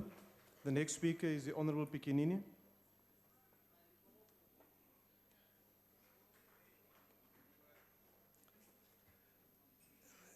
Thank you very much, Chair of Chairs. Deputy Speaker, I commend this motion to the House on behalf of the ANC. Today, we in the National Assembly here to pay our own tribute to a leader and a comrade. What he achieved, even his 2 terms in office, was remarkable. In the long history of this parliament, we have a man who continued to love his wife and people in general. I met Nobo under difficult conditions and circumstances when it was not fashionable to be a comrade or an activist. Comrade Nessie, as we call him Nobo, was a committed activist who dedicated his life to the struggle for transformation in South Africa. He was arrested in 1987 due to his major involvement to campaigns. During his jail time, he decided not to be just a prisoner, but dedicated himself to a political education and furthering his studies. As an ardent scholar of Marxism and Leninism, he was instrumental in setting up the MDM's mass democratic movement, structures including underground of the ANC. During this time, comrades were recruited. There are particular skills that we have to possess. One of it, you must prepare to die for the cause of people's struggle. Nobo adhered to that. He did that work with distinction. Nobo was a tactician, a very manipulative. He was an excellent plottist at particular times. He led the collective towards the forceful unbending of COSAS, which was a success. He was also part of the team of comrades who were constituted to publicize the Education Charter campaign behind the slogan, People's Education for People's Power, with Comrade Andile Chutu, Comrade Perana, and other comrades. He believed in the collective of student activism and leadership. Nobo still believes that the NECC have a role to play in this present conjuncture. Nobo had a passion, vision, and committed to the struggle and justice that was profound. It was not a choice for him. It was what he had to be done, and there was no other option. I loved his energy, his conviction and belief that being involved and fighting for change could make a difference. I have struggled with the sadness of his loss, but honestly believe that Nobo would never have wanted me or anyone to be sad at his death. He would want us to be angry and do something about it. Nobo was a quick grasper, quick learner, very articulate person. He had a better understanding of theory and tools of analysis. In particular, he specialized in philosophy, historical intellectual materialism, and political economy. He had the ability or an art or the power to persuade and influence others without imposing his views, ideas, or opinions. Nobo understood the two-stage theory of our revolution and the class and national struggle as well. Thus, he continued to raise issues, discussions, and debates in one way or another to a certain underlying principle of class struggle and national struggle. The question of stages of struggle, interclass or social stratas, solidarities, and the role of our working class. In particular, the proletariat and the liberation struggle. We were both elected in the old Eastern Cape Student Council, which is ICASCO, whilst COSAS was banned at that time. We were assigned to travel the entire Eastern Cape to revive and establish student structures from PE to Colesberg, DR to Port Alfred, in all corners of that particular region. In 2004, he was deployed to the Eastern Cape Legislature as a member, later deployed to the National Council of Provinces in Cape Town. He served as an ANC Member of Parliament for almost 2 terms. He died as a member of the National Assembly, still fighting for transformation of the living condition of the unhappy people's poverty alleviation. Let me say to those honorable members, your generosity or spirit does you credit and speaks more eloquently than any one person can of the strength and democracy. As the ANC, we are saddened by the loss of Comrade Nesi. He never sought for positions, rather simply gave himself to the ANC and helping the people of this country. Hamba kakuhle, Comrade Nesi. We thank you and your family for the contribution that you have made to the development and the freedom of our country, the ANC. Equally sends its heartfelt condolences to the Nesi family and friends. May his soul rest in peace. Thank you very much. Thank you, Honourable Member. Honourable Members, that concludes the speakers list on this matter. I take it that there are no objections to the motion being adopted. Will all members please rise to observe a moment of silence in memory of Mr. B.A. Nesi.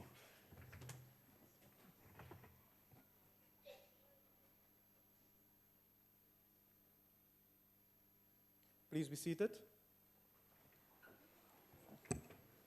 The presiding officers associate themselves with this motion in memory of Mr. Nesi, and the condolences of the House will be conveyed to the Nesi family.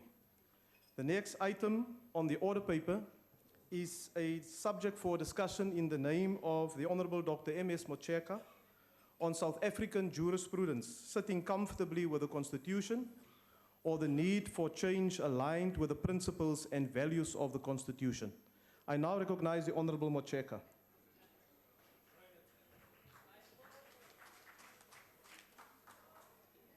Honourable House Chairperson and distinguished members of this House, it is generally accepted that South Africa has lost its moral compass. The prevalent crime, corruption, and malicious damage to private and public property during the so-called service delivery protests, including the Fees Must Fall campaign, are the product of the loss of this moral compass. The responsibility to build the moral fiber of a nation is a societal, not a government issue. It is strange that in South Africa, faith-based organizations which must play the primary role in this regard also blame government for the deepening moral degeneration and related social ills. The apparent breakdown of South African society, moral society, is a catalyst for a breakthrough into a socially cohesive and prosperous society. This can be achieved by a moral regeneration program for social cohesion and nation building primarily led by civil society organizations and in particular faith-based organizations. The breakthrough will be achieved through the transformation of this parliament into an activist institution that is not hesitant to address the roots of social and economic injustices which threaten peace and stability in the country. The slave trade, colonial and apartheid systems eroded Africa's basic values of self-knowledge, identity and pride, self-respect and respect for others, self-esteem and self-worth, culture of self-help and self-reliance, the will for development and progress. The loss of these basic human values led to the deepening moral degeneration or decay in moral decay that is defined as the loss of the moral compass. Manifestations of moral decay. This deepening moral decay manifests itself as drug and alcohol abuse, women and children abuse, teenage pregnancies, rape of the elderly and teenagers, loss of the culture of learning and teaching, crime and corruption, and malicious damage to private and public property. The Constitution requires the state, the high rates of crime and social ills resulting from moral degeneration lead to overcrowding in our courts and correctional centers. The Constitution requires the state to provide legal aid to all accused persons who cannot afford legal fees charged by attorneys and advocates. There is no similar provision for land claimants who have been forcibly deprived of livelihood by land dispositions. Land claims deserves even more legal aid support because the restitution of land and its natural resources will eradicate racism and the triple challenge of poverty, unemployment, and inequalities. Thus, the speedy restitution of land will release the resources necessary for progressive achievement of social and economic rights such as free health care, education for the poor, and arrest the deepening moral decay and social ills plaguing society. The roots of this moral decay are the dispossession of African land and its natural resources, which created socio-economic conditions which forcibly deprive African people of their basic values and lead to the deepening moral, social, and economic degeneration. The underdevelopment of indigenous African culture, language, and belief systems, and concerted efforts to replace them with foreign ones, depersonalize African peoples, the degeneration, dehumanization, and depersonalization of African people were exacerbated by the triple challenge of poverty, unemployment, and inequalities born out of the legacy of colonial conquest and land disposition. The deepening moral decay and related social ills breed crime and corruption in society. The Constitution requires the state to provide legal aid to persons accused of this crime and corruption, not the land claimants. Access to justice. Our constitutional order is rooted in the triple values of equality, freedom, and justice for all. Thus, access to justice is a vital cog in our constitutional democracy. Most prospective litigants do not possess the necessary legal skills or finances to institute or defend a case. Legal representation for land claimants in rural areas is a critical and integral part of access to justice. The anomaly in the South African context is that accused persons that are poor receive legal aid from the state, but poor land claimants who seek access to land and its natural resources to enable them to address the deepening moral, social, and economic degeneration, and in particular, the triple challenge of poverty, unemployment, and inequalities, are not afforded the same legal representation as accused who have even wronged society. This anomaly can and must be cured urgently by creating a special land claims fund within Legal Aid South Africa. Its chairperson, Judge President Mlambo, and his board must be commended for their hands-on oversight, which makes this institution one of the most effective entities that deserves support by this National Assembly. Our Constitution requires us to heal the divisions of the past and to create a socially cohesive and prosperous society in which the value of every citizen is measured by our common humanity, Ubuntu Butu. The divisions of the past, social justice and prosperity for all, cannot and will not be achieved in South Africa without the restitution of the land and its natural resources to their rightful owners. Access to land and its natural resources is a prerequisite for the realization of socio-economic rights such as housing, welfare, and social security, education.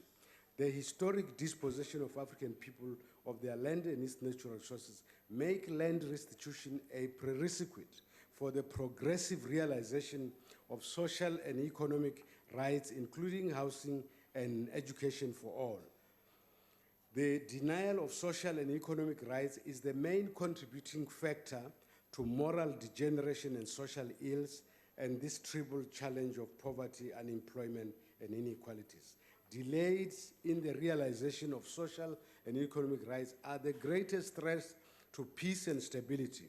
The current malicious damage to private and public property on our campuses could be seen in that light. The denial of socio-economic rights breeds social ills, crimes, and corruption. Access to land and access to justice are inextricably linked. Access to justice is recognized in Article 7.1 of the African Charter on Human and People's Rights. In the South African context, access to justice is inconceivable without the restitution of the land and its natural resources to the rightful owners. The access to land and its natural resources are a prerequisite for progressive realization of social and economic rights. And that's why Honorable Nzimande has to be congratulated by emphasizing that these rights, access to education for the all, can only be realized progressively. Delays in the realization of these rights are a threat to peace and stability because they lead to violent service delivery protests. The resulting incidence of crime places an obligation on the state to provide legal representation to those accused of criminal activities. The surest means for creating peace and stability in equal access to land and its natural resources. In South Africa, there are many barriers to this. The exclusion of land claimants from the legal aid scheme, the bureaucratic and corrupt land claims commissions and community property associations, the under-resourced and inaccessible land claims court, the Land Restitution Act, which favor landowners rather than land claimants, location of burden of proof on the descendants of people who lost land long before they were born, reliance on poor land claimants on legal practitioners who charge exorbitant fees. Honorable Chairperson, the other issue is that the most fundamental injustice in our society is the cut-off date of 1913, because as we know, by the end of the 19th century, African people were defeated, dispossessed of their land, and in 1913, only 7% of the land was in the hands of African people. And in 1936, only 13%. Now, if you confine land claims to the cutoff date, it means land claims must happen within the 13% that is in the hands of African people. And you can therefore not have access to justice in a country where the root causes of injustice have not been addressed. We also have a situation where the triple heritage of customary laws, African indigenous law, English common law, Roman Dutch law, are not treated equally. African law, which is observed by the majority of the public, the people. It's only recognized where it is not actually in conflict with the foreign systems of English common law and the English and the Roman Dutch law.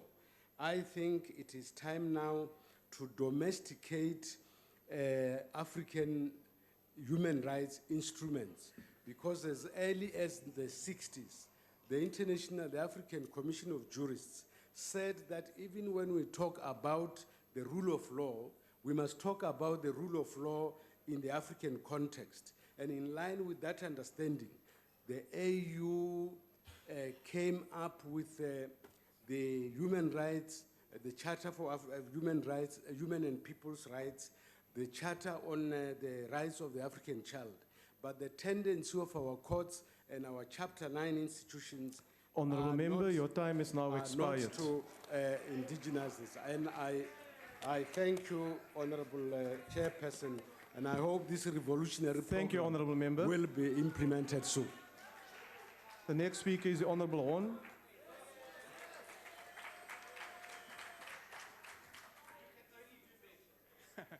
House Chair, former Chief Justice Ngobu, in the case of Daniels versus Campbell, spelled out the transformational task of our judiciary.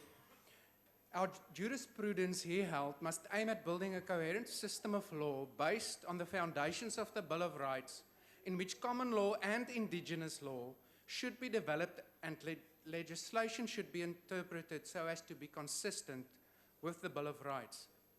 In this, the 20th year since the adoption of our Constitution, we as South Africans should be marveling at the manner in which our courts have managed to embrace and instill human rights and the principles underlying to our Constitution into our body of law, especially those fundamental principles like the supremacy of our Constitution and the rule of law. The rule of law, which of course has only one universal meaning and no African meaning, and which provides that all people and institutions are subject to and equal before the law. That every exercise of public power by either the executive or the legislature is reviewable by an independent judiciary if it is not exercised in a rational and legal manner. Unfortunately today, Chair, I suspect it will be only the opposition who will express this appreciation of our judiciary. What we will see from the ANC, and have seen already, is in subtle and less subtle ways, is a continuation of their campaign to undermine the judiciary and the rule of law, packaged as a call for the continued and accelerated transformation of our legal system. ANC speakers will, like lambs to the slaughter, follow in the footsteps of their president and their secretary general, who in the past have respectively accused the Chief Justice of having a God complex, declared certain judges to suffer from an untransformed mindset, and as being part of counter-revolutionary forces. House Chair, no special insight is needed to figure out why the judiciary is seen as a stumbling block by the ANC. The preamble to its Mangaung resolution on the judiciary bluntly states the problem being government keep on losing court cases.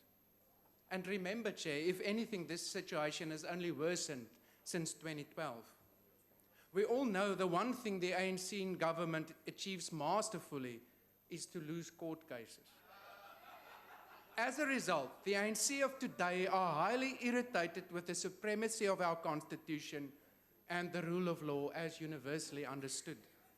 The ANC of President Zuma, in fact, deeply regrets the constitutional settlement of the mid-1990s and would give almost anything to have a system where a fused executive and legislature would enjoy sovereignty. Or better still, in the words of their president, the ANC of today ideally wants a dictatorship, of course only for 6 months. Although he, of course, really meant to say, please give me a dictatorship for an initial period of 6 months. Chairperson, as this wish is not going to be granted, it's clear, however, the aim of this radical transformation propagated by the ANC of President Zuma is to capture the judiciary and place it in a state of perpetual deference to the executive. The Honorable Motshekga, through all of his convolutedness, tries to be, of all things, subtle in this regard. His oft-repeated refrain that as the majority of South Africans are part of communities which have at some point in the past or are still arranging their lives to an extent according to traditional customs, it is really bordering on the criminal that our common law is, as he called it, a foreign law, the Roman Dutch law infused by the English law. A system which he in committee often tells us people do not understand or trust. This argument, of course, ignores the fact that our Constitution and our courts do recognize and apply the customary law, but not in the mystical, executive-minded way people like the Honorable Motshekga would like them to. He, of course, ignores the part of the Constitution which reads that the customary law must be consistent with the Bill of Rights, not with the common law. This contrived argument is in fact coded language for the same unhappiness with our constitutional supremacy. Chairperson, let there be no misunderstanding.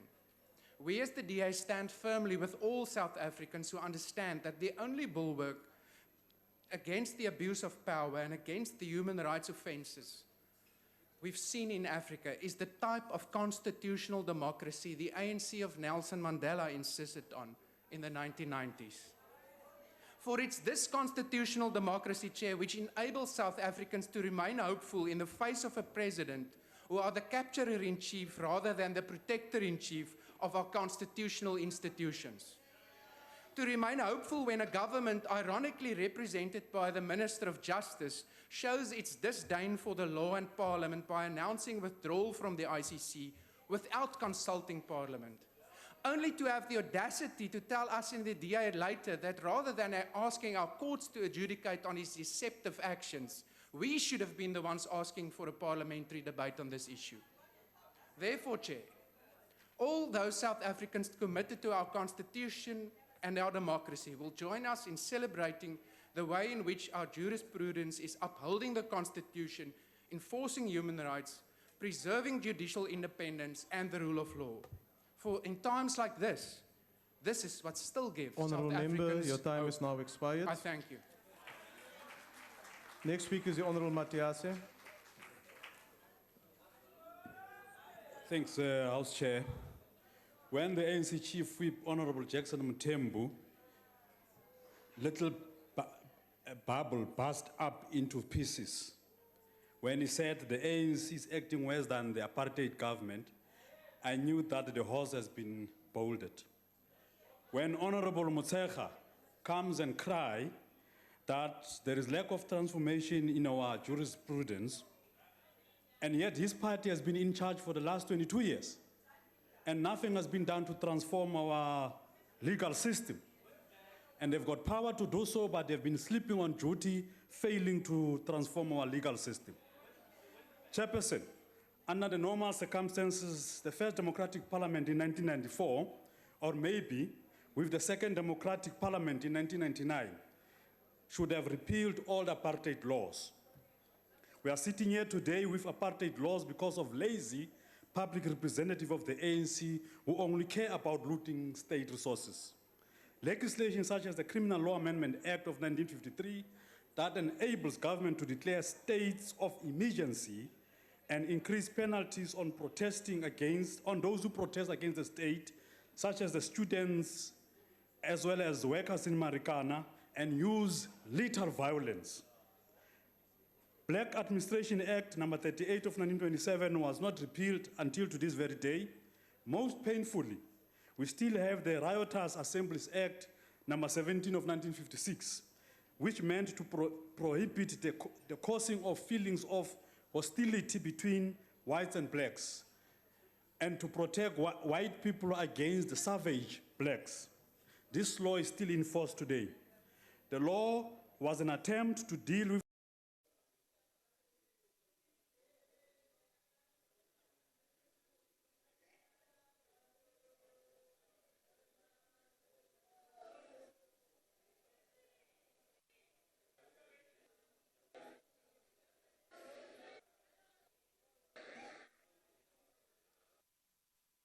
to take this of the North.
universities. And getting their degrees and getting jobs is not going to be easier when they don't have their degrees. So in that case, what? Axolise manje. Ngabe akekho uba ingekho lo muntu wesilisa ngiyabonga. Order, honorable members. Honorable members. Honorable members. Order. Order, honorable members. Order. Honorable Matthias. No, I have not asked you to continue with your speech yet. Honorable members, let us observe the decorum of the House. And may I also ask you that if you do make interjections, that you do not shout down the Speaker. The Speaker has the right to be heard, whether you like it or not, or agree with her or not. She's got the right to speak in the House. Continue, Honorable Member. Honorable Matthias, I really find it very weird for you to come here and say, Sean Abrams must go. Maybe even if you do not like what he's doing, in South Africa, what we do, we have processes. Order, Honorable People have got to Pelani go. Majake. Why are you rising, Honorable Member? Ngicele ukuthi Honorable Zulu Lindiwe akaxolise into ayisho ukuthi uyabheda. Angithi siyahloniphana la. Ningafuni siqala ungahloniphani. No, honorable members, let's stop this. Really, let us stop this. You see, we are never going to finish this item on the order paper if we continue like this. Please, continue, honorable member. Thank you, Honorable Chairperson. Order, honorable members. Wants to continue to say, we actually continue to respect the judiciary of South Africa. Honorable Pilani Majake, take your seat. No. Ngenzeka mhlawumbe understand ukuthi ngithini. Ngithi mina akaxolise uLindiwe Zulu ukubiza umuntu wesilisa athi uyabheda noma umuntu walapha phakathi eParliament engisho njalo ke akaxolise angithi kuthiwa kuhlonishwe la ngiyabonga. Honorable, order. Point of order, Chair. Order. Take your seat, honorable member. Point of order. No, take your seat, honorable member. I'm dealing with this point of order. I'll recognize you thereafter. Honorable Zulu, did you make a remark like the honorable member is articulating? Honorable Minister? Uyangimangaza nje lo khulumela enye indoda engakwazi ukusukumela isikhulumele yena ngokwayo. I withdraw. Honorable Chauke? Order, honorable members. No, I was going to address one order, Chair, that members are allowed to speak in the chamber once they are recognized. And I see that the Chair does not apply the rule. No, Because- Honorable Chauke. Honorable Chauke, will you take your seat, please? And allow me to chair the session. Thank you. Continue, Honorable Pilani Majake. Thank you, Honorable Chair. To actually continue to say that the ANC continues to respect the justice system of South Africa. One thing that Honorable Swart has mentioned is the crude bomb case of the child's rights to shelter that was actually waged against government. And indeed, things like this will happen because as South Africa, we have ratified almost all instruments, human rights treaties and instruments of the world, which even some of the big countries like the United States haven't actually ratified. And that will include the Rome Statutes.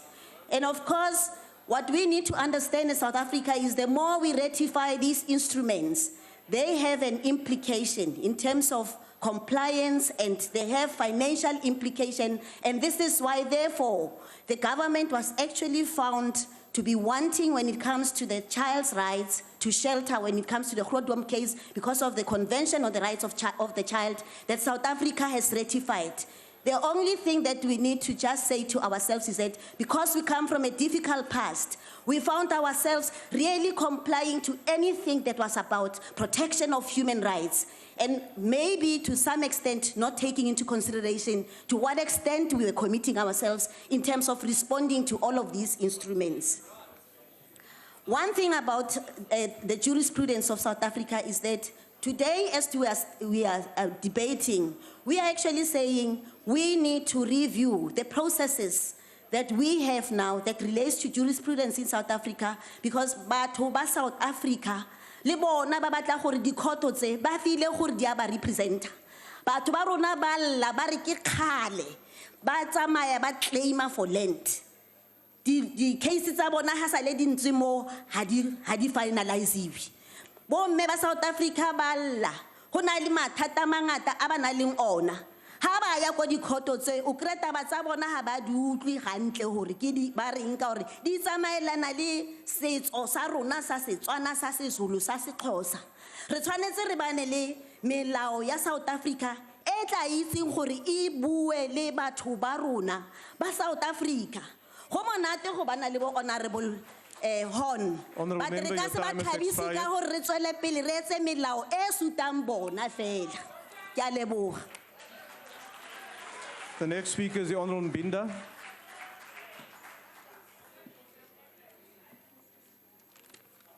Thanks, Honorable Chair. Honestly speaking, or strictly speaking, we cannot talk about South African jurisprudence. We have developed ours in accordance with the colonial system informed by the Roman Dutch law. This Roman Dutch law only benefits the white minority, the haves or the have-nots. It is against a foundation which speak to our own values and our own African experiences and conditions. We have allowed a foreign culture to negate the importance of our own culture, and for that reason, our perception of reality and therefore developing a jurisprudence that speaks to our own conditions is highly compromised. We will only begin to honestly speak about South African jurisprudence when such is informed by our own customary laws, which predate Roman Dutch laws. One of the reasons why there is so much confusion on the part of the ruling party regarding how to handle the land question is because those who have lost the land through dispossession by the invaders, they cannot relate, identify themselves with this foreign Dutch law. In South Africa, I must say it did the right thing by withdrawing from ICC. I know we are not debating that. And whoever is against this decision, you must please tell South Africans whose interest do you actually represent in this country. Thank you. Thank you, Honourable Member. The next speaker is the Honourable Mutau.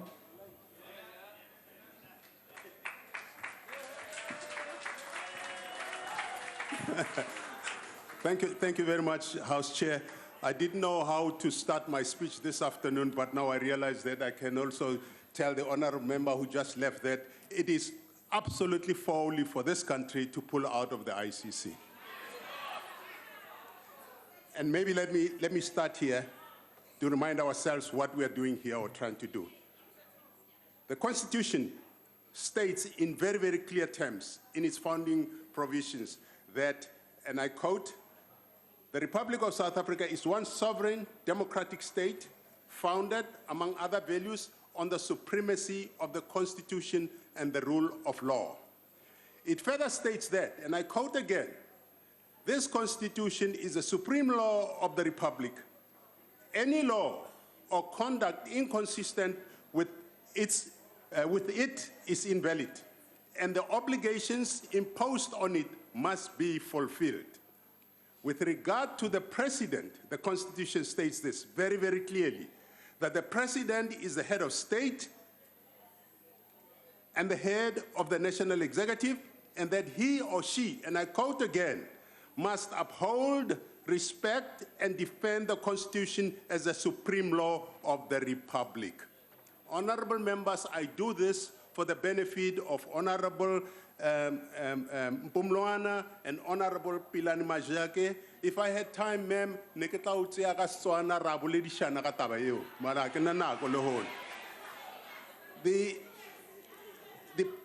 importance of this is simply this. I would like to make sure that this House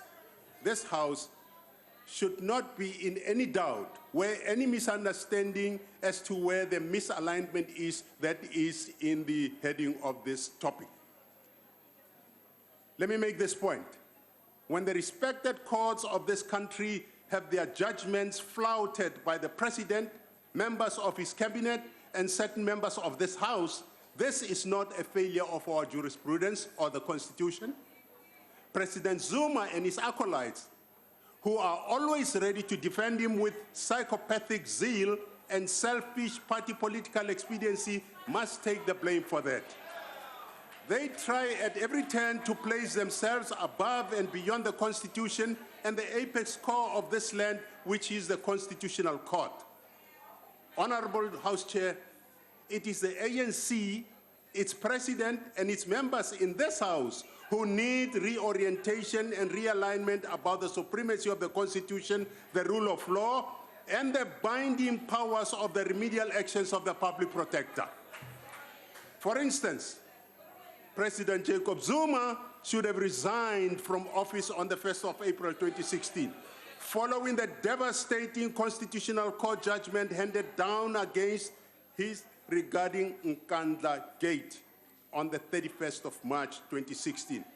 However, he did not resign. He defiantly showed the political middle finger to the Constitution and the Constitutional Court, which had found against him. To compound this shameless arrogance, and this is where I want you members to listen, a few days later, on the 5th of April, 233 members of Mr. Zuma's ANC in this National Assembly arrogantly voted against the Democratic Alliance movement to have him impeached. When President Zuma makes monumental blunders that cost this country's economy billions of rand in lost asset value, as was the case when he fired former Finance Minister Nhlanhla Nene, we were told to swallow hard and move on because that is his presidential prerogative. Honorable members, presidential prerogative cannot and must never ever be at the expense of South Africa. Let us not forget the saga of the Guptas and their wedding guests and their airplane that landed illegally at Waterkloof Air Force Base. Apparently, their open sesame was just this, number one, and all the doors were open. Oh, and there was that other guy, the Sudanese President Omar al-Bashir, a fugitive wanted by the International Criminal Court for crimes against humanity. Al-Bashir was a fugitive from justice and should not have been allowed to come to South Africa in the first place, or he should have been arrested when he set foot in this country. Instead, President Zuma and his merry men aided and abetted his stay in this country and facilitated his escape in contempt of a South African court judgment and in breach of its commitment to the Rome Statute, which established the ICC. Now, and I know why we're having this debate today, and this is why we're having this debate today. Now, President Zuma's ANC want to withdraw the country from the ICC. They want to put the country in the same category as countries like Burundi that are notorious for their atrocious human rights violations. Most shockingly, President Zuma and his cabinet are going about this critical matter the wrong way around. Again, they are treating this National Assembly with contempt. Fortunately, and I'm glad the minister is here. Honourable member, your time has now expired. Thank you. Thank you very much. I now recognize the Honourable the Minister of Justice and Correctional Services.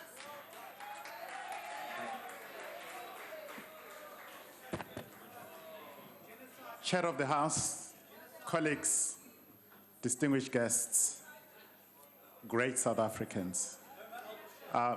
Perhaps before I proceed with my pre-prepared speech, allow me to take this opportunity to respond to some of the issues that have been raised this afternoon in the debate, and in the process also dispel some of the myths that have been punted around since we started, especially on this side of the House, if you can see where I'm pointing at.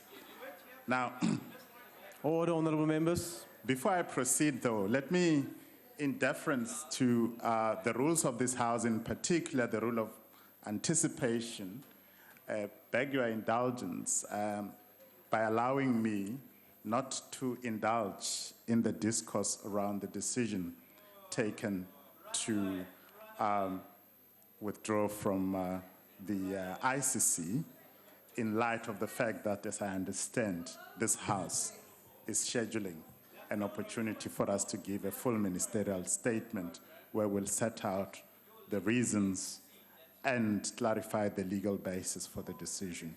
But that's a matter we'd only be too happy to engage on later.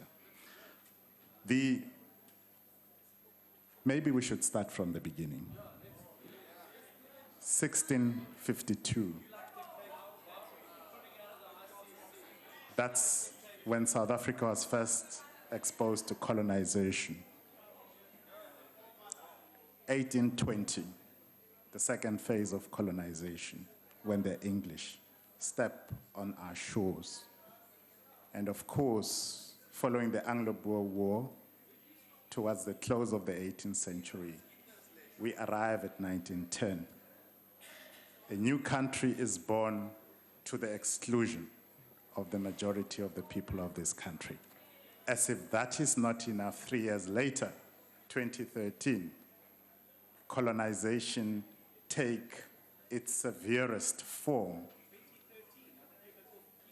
of dispossession by removing all Africans from their land and denying them henceforth the opportunity to legitimately occupy and own land.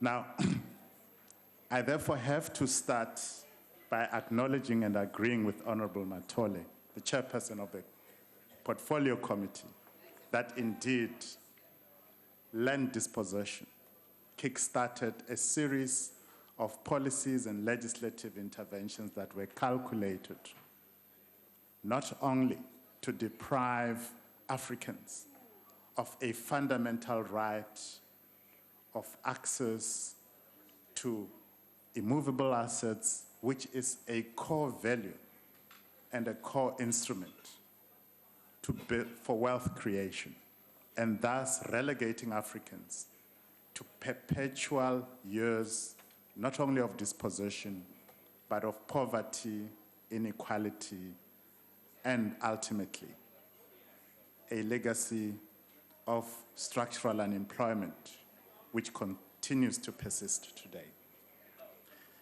But let me also deal with some of the issues that have been raised.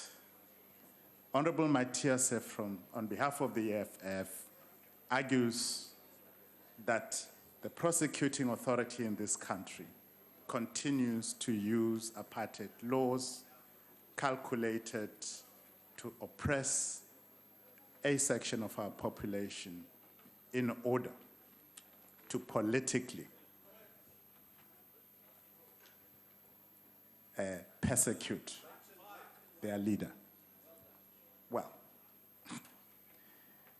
fact of the matter is, starting with the Constitution itself, it says all law applicable hitherto, that is before 1994, or before the Constitution, the current Constitution takes effect, continues in force until repealed or otherwise adjudged to be unconstitutional by our own courts.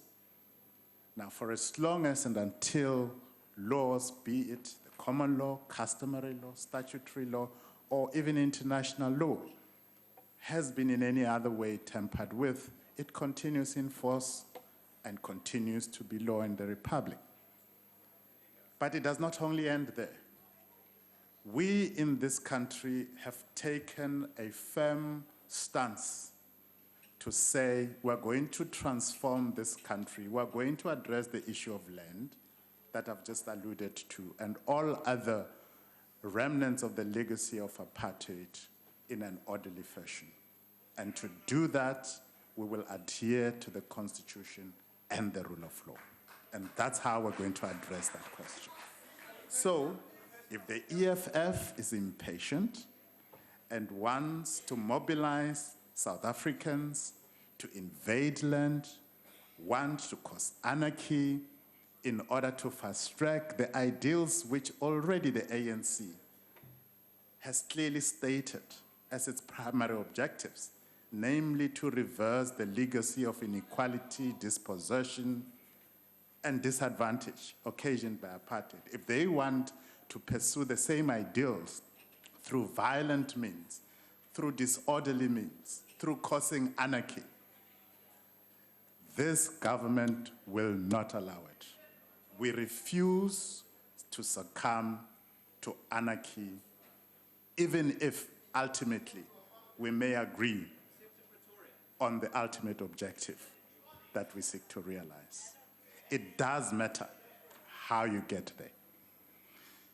And of course, on the same breath, let me indicate to Honorable Alberts that, yes, you say that this government has continued to undermine the rights of minorities and preferred to promote the rights of majorities, and therefore we've adopted an uneven approach in applying the Constitution and the Bill of Rights. Give us evidence of that.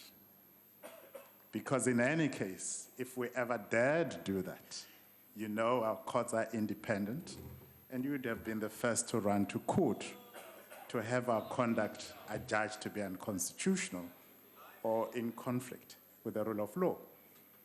So all the safeguards are there.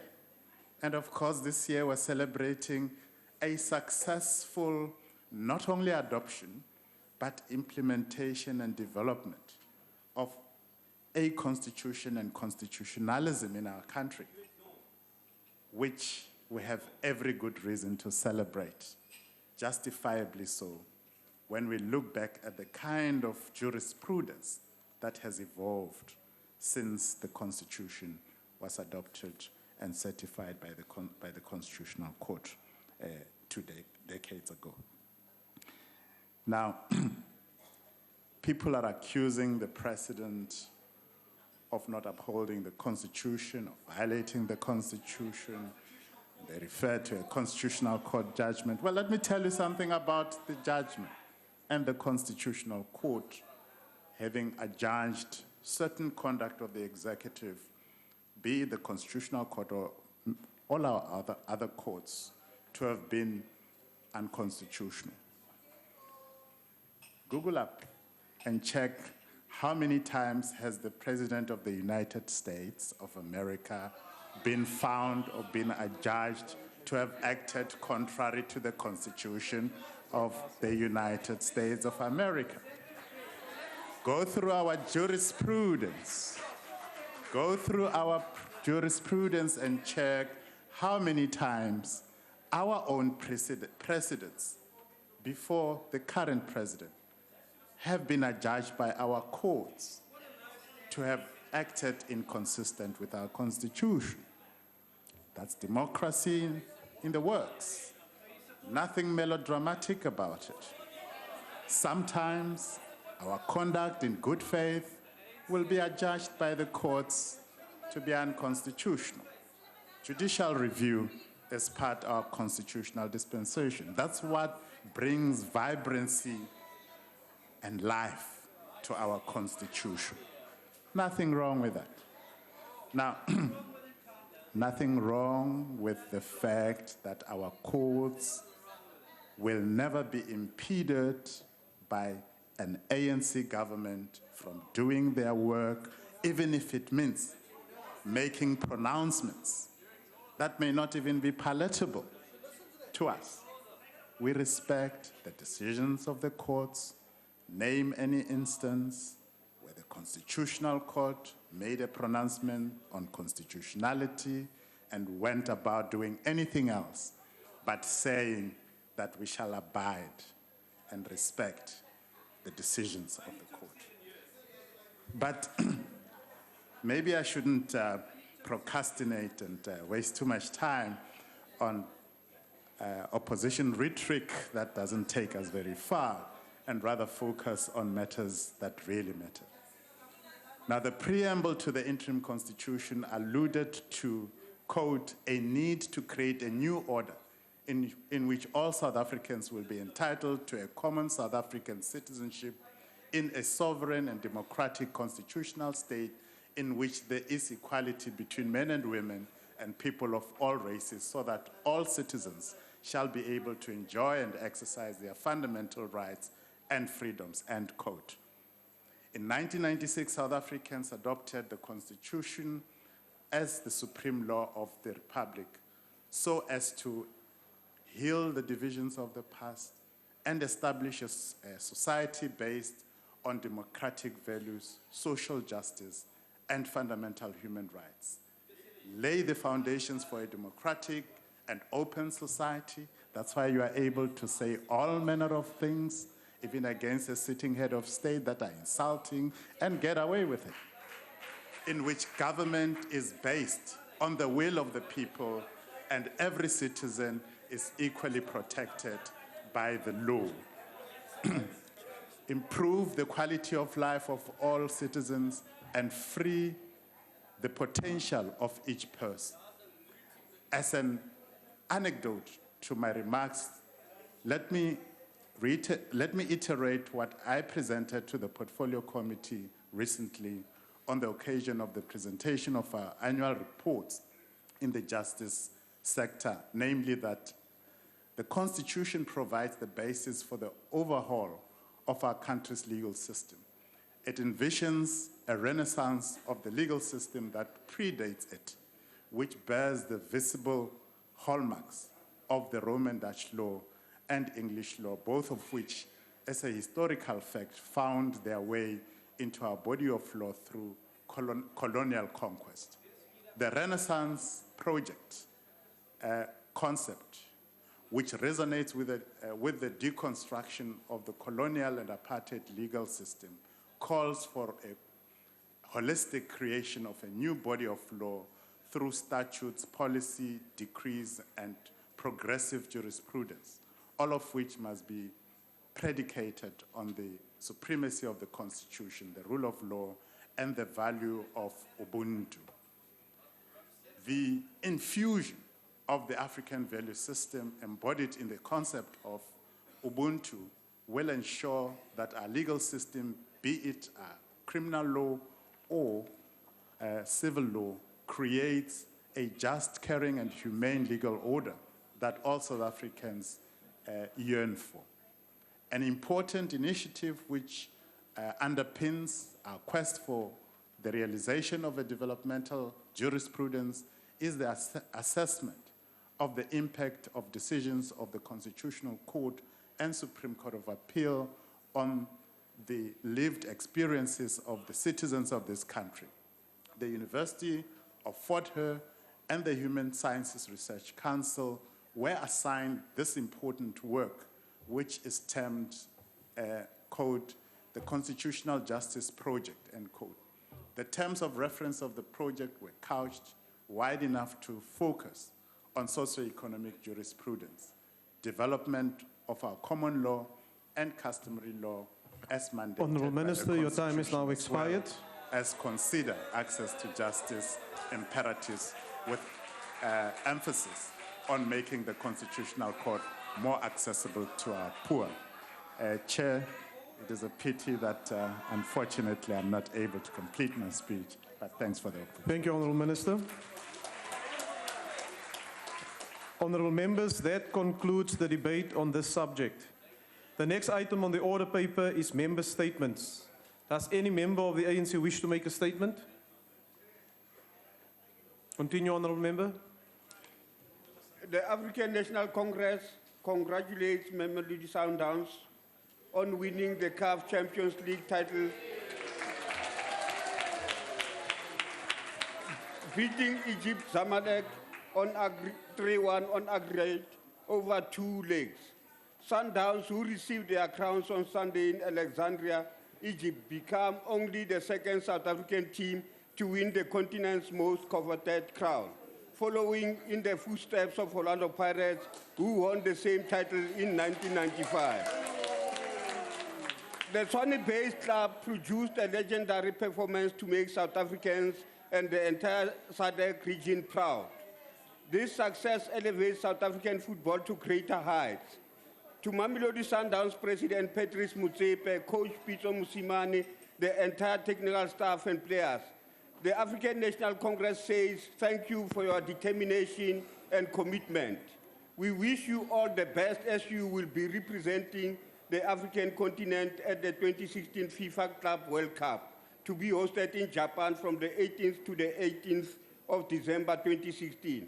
We have no doubt that your spectacular performance will again prevail on the world stage. The sky is the limit. The DA. Chairperson, the ANC is credited for having apartheid declared a crime against humanity, and correctly, because it was a crime against humanity. In 1993, President Mandela stated that South Africa's future foreign relations will be based on our belief that human rights should be the core concern of international relations. That was then. But the ANC is fast undermining Madiba's legacy. It is rapidly reducing South Africa's standing in the global community. This is particularly so now with the intention to withdraw from the ICC. South Africa took a proud and leading role in the establishment of the ICC. The late Dalla Omar said, in view of the crimes committed under the apartheid system, the International Criminal Court should send a clear message that the international community was resolved that the perpetrators of gross human rights abuses would not go unpunished. While the late Dr. Maduma said that the fact that South Africa joined the ICC is a reaffirmation of South Africa's commitment to participating in the world's efforts at eradicating and punishing the worst forms of cruel human conduct imaginable, namely the crime of genocide, crimes against humanity, and war crimes. Now the Minister of Justice says we are withdrawing from the ICC. What message does that send out? That South Africa is a safe haven for war criminals and perpetrators of genocide? That we are no longer a nation of our word? That human rights is no longer... Let me iterate what I presented to the Portfolio Committee recently on the occasion of the presentation of our annual reports in the justice sector, namely that the Constitution provides the basis for the overhaul of our country's legal system. It envisions a renaissance of the legal system that predates it, which bears the visible hallmarks of the Roman Dutch law and English law, both of which, as a historical fact, found their way into our body of law through colonial conquest. The Renaissance project concept, which resonates with the deconstruction of the colonial and apartheid legal system, calls for a holistic creation of a new body of law through statutes, policy, decrees, and progressive jurisprudence, all of which must be predicated on the supremacy of the Constitution, the rule of law, and the value of Ubuntu. The infusion of the African value system embodied in the concept of Ubuntu will ensure that our legal system, be it criminal law or civil law, creates a just, caring, and humane legal order that all South Africans yearn for. An important initiative which underpins our quest for the realization of a developmental jurisprudence is the assessment of the impact of decisions of the Constitutional Court and Supreme Court of Appeal on the lived experiences of the citizens of this country. The University of Fort Hare and the Human Sciences Research Council were assigned this important work, which is termed, quote, the Constitutional Justice Project, end quote. The terms of reference of the project were couched wide enough to focus on socioeconomic jurisprudence, development of our common law and customary law as mandated Honourable by the Minister, your time is now Constitution, as well expired. as consider access to justice imperatives with emphasis on making the Constitutional Court more accessible to our poor. Chair, it is a pity that unfortunately I'm not able to complete my speech, but thanks for the opportunity. Thank you, Honourable Minister.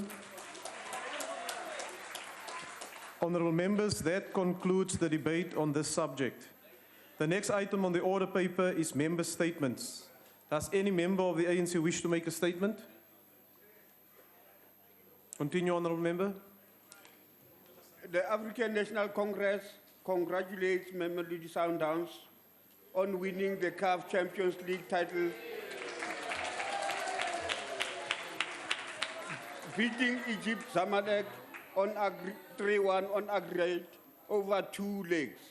Sundowns, who received their crowns on Sunday in Alexandria, Egypt, become only the second South African team to win the continent's most coveted crown, following in the footsteps of Orlando Pirates, who won the same title in 1995. The Sony-based club produced a legendary performance to make South Africans and the entire SADC region proud. This success elevates South African football to greater heights. To Mamelodi Sundowns President Patrice Motsepe, Coach Pitso Mosimane, the entire technical staff and players, the African National Congress says thank you for your determination and commitment. We wish you all the best as you will be representing the African continent at the 2016 FIFA Club World Cup, to be hosted in Japan from the 18th to the 18th of December 2016. We have no doubt that your spectacular performance will again prevail on the world stage. The sky is the limit. The DA. Chairperson, the ANC is credited for having apartheid declared a crime against humanity, and correctly, because it was a crime against humanity.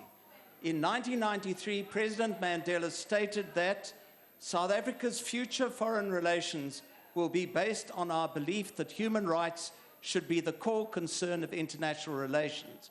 That was then. But the ANC is fast undermining Madiba's legacy. It is rapidly reducing South Africa's standing in the global community. This is particularly so now with the intention to withdraw from the ICC. South Africa took a proud and leading role in the establishment of the ICC. The late Dalla Omar said, in view of the crimes committed under the apartheid system, the International Criminal Court should send a clear message that the international community was resolved that the perpetrators of gross human rights abuses would not go unpunished. While the late Dr. Maduma said that the fact that South Africa joined the ICC is a reaffirmation of South Africa's commitment to participating in the world's efforts at eradicating and punishing the worst forms of cruel human conduct imaginable, namely the crime of genocide, crimes against humanity, and war crimes. Now the Minister of Justice says we are withdrawing from the ICC. What message does that send out? That South Africa is a safe haven for war criminals and perpetrators of genocide? That we are no longer a nation of our word? That human rights is no longer a compass for our... 15 matric results. The ANC wishes the 2016 matriculants at Sussex in a final examination. I thank you. Thank you, ACDP.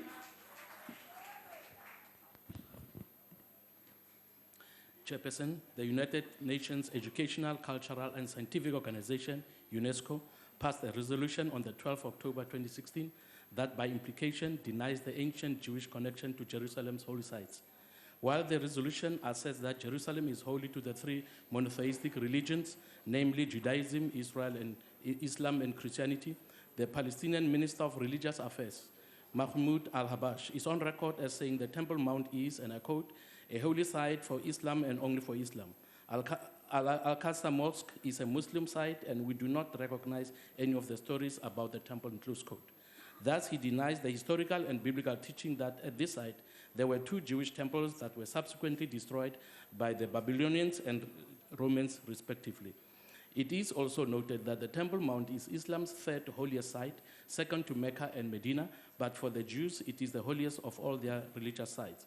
It is therefore totally unacceptable for the South African government, who is well aware of these historical facts, to support such a misleading resolution that effectively attempts to erase the Christian and Jewish connections to the Temple Mount. We therefore appeal to the South African government to follow the example of Italy, Mexico, and Brazil, who changed their position on this resolution, to do the same. We further appeal to government to urge UNESCO to withdraw this divisive resolution.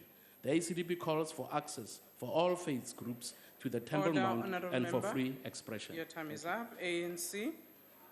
Honourable Member. Thank you, Chairperson. The ANC welcomes the decision by the executive to start the process of withdrawing from the International Criminal Court. The ICC has long diverted from its mandate of being an independent and objective instrument used to bring an end to heinous crimes against humanity and the violation of human rights. The ICC has instead allowed non-member states to dictate to it and to interfere with its work to suit their own imperialist agendas. The ANC reaffirms its unwavering commitment to the protection and promotion of human rights on the African continent and anywhere else in the world. We are steadfast in our belief that those who are purported to have committed crimes against humanity must be tried by an impartial body empowered by international cooperation to defend the universal values of justice. Yes. We therefore reiterate our call on the African Union to strengthen its own institutions designed to promote human rights and protect the people of Africa against heinous crimes, and especially where they cannot find justice in their own countries. Honourable Member, your time is up. Thank you. Thank you, DA. Honourable Member. Thank you, Honourable Chairperson. It is pleasing that earlier this month, the ANC finally agreed to a much-needed parliamentary inquiry into the SABC. The DA had repeatedly called for such an inquiry, given the complete collapse of good governance at the SABC.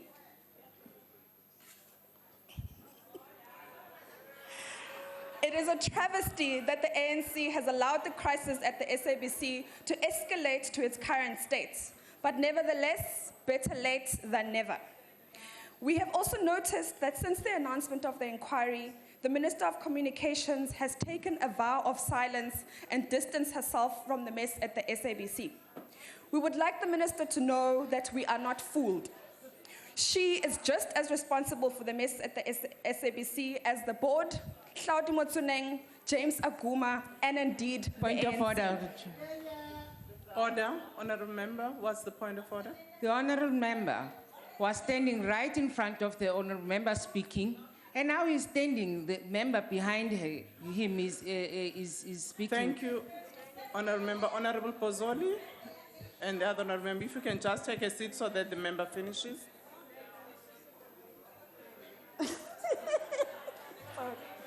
No, I've asked them to sit somewhere. Honourable Member, can you proceed? Minister Matambi has done everything to protect Hlaudi Motsuneng from accountability, including famously saying, "Ubaba loves him, we must protect him." She, like the SABC board, must be held accountable for her role in bringing down the SABC. The DA will make very sure of it. I thank you. EFF.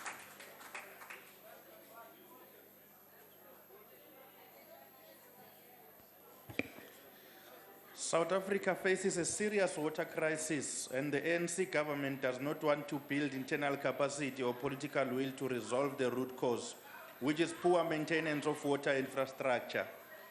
In Mpumalanga, the Department of Water and Sanitation built a water treatment plant 10 years ago to treat water from mines including Anglo, Glencore, and BHP built-in.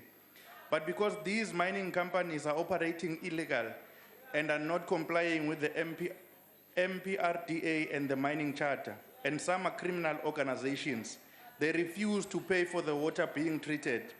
Instead of buying back clean water from the department water treatment plant, these companies use private water plant owned by Aveng Water, as majority of dams in South Africa are privately owned. But polluted water from the mines continues to contaminate clean water in the department's water treatment plant because of rundown water infrastructure. The polluted water leaks into the surrounding soil and also straight to the Olifants Dam. There are many instances, lakes water in the surrounding communities where people and their livestock get their water turned brown and black because of acid water and coal dust.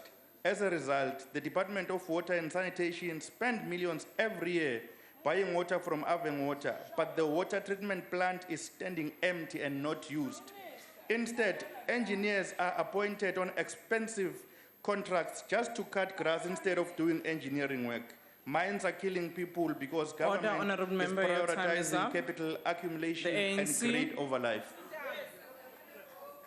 Honourable Member. Madam Chair, the African National Congress welcomes the improvements in the new European Partnership Agreement, which offers a huge opportunity to the wine industry. This industry, with its 560 processing sellers, supports almost 290,000 jobs in South Africa. The European Union is the largest trading partner of the South African development community. South Africa accounts for the largest part of the EU's imports and exports. This EPA guarantees access to the European Union market without any duties, includes now better trading terms inter alia for wine, flowers, and canned fruits. South Africa is currently the 7th largest wine producer in the world and already exports 44% of our wine. This can improve dramatically, and we hope that the industry gets their exports and marketing initiatives in order to benefit from this new agreement. However, the wine industry must try to stop the fragmented way South African wines are portrayed abroad. We deserve a more comprehensive combined marketing effort to make sure South African wines do get the necessary recognition. This new agreement is opening a new window for them. We hope they use it wisely. Let's thank the Department of Trade and Industry for the efforts over the years to conclude this new EPA.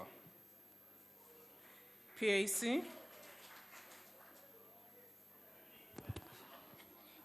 Thanks, Madam Chair. 2016 marks 26 years since the death of our leader, the second president of the PAC. He was a struggle icon and a revolutionary of note. PAC remains very proud and honored to have been led by a men and women of the late Comrade Zef. In our view, backed by historic understanding of what reality happened in this country, we are convinced that he is one of the exceptional few that deserve to be honored with the level of respect a man of his caliber deserves. On behalf of the PAC, let me also take this opportunity and appreciate the city of Johannesburg for renaming of Pela Street in Soweto to being Zef Mutuping on the 22nd of this month, just a day before we celebrated his 26th anniversary. We are glad that there are people out there who continue to know and understand and appreciate the role that this Lion of Azania played. Thank you. ANC.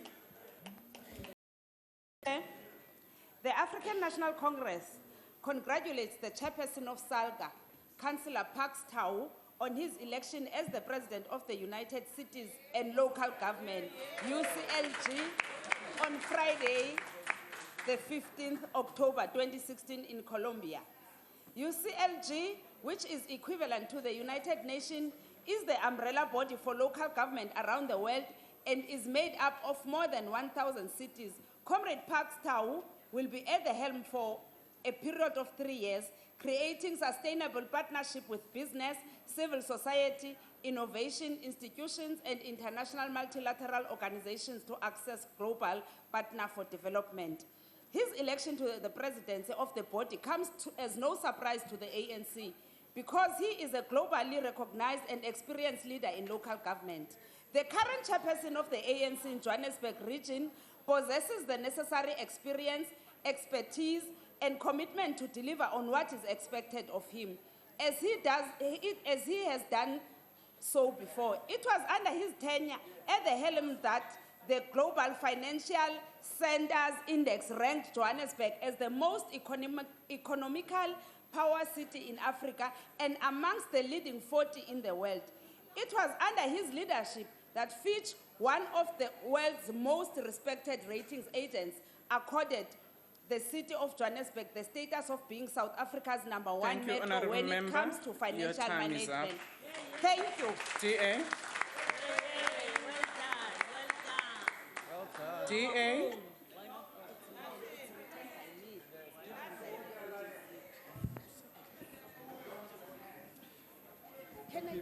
Thank you, Chair.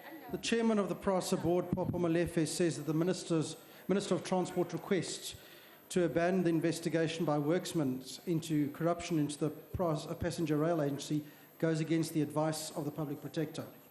Mr. Molefe has written a letter in which he also says stopping the investigation will be harmful to PRASA. Transport Minister Peter's attempt to prematurely terminate worksmen's investigation also violates the dictates of established legal precedent.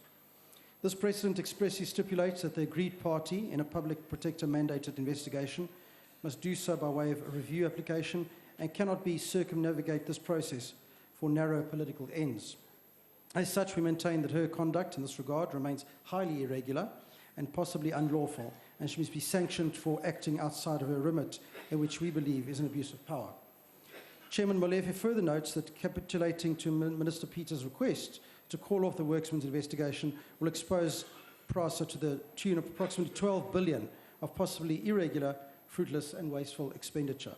It is reckless for the Minister to think a sum of 12 billion is too little to be worth investigating. The DA will not rest until South Africans are given an explanation of the billions of taxpayers' rands that have been disappearing at PRASA due to crooked tenders. Thank you. ANC. ANC. This concludes member statements. Are there any ministerial responses?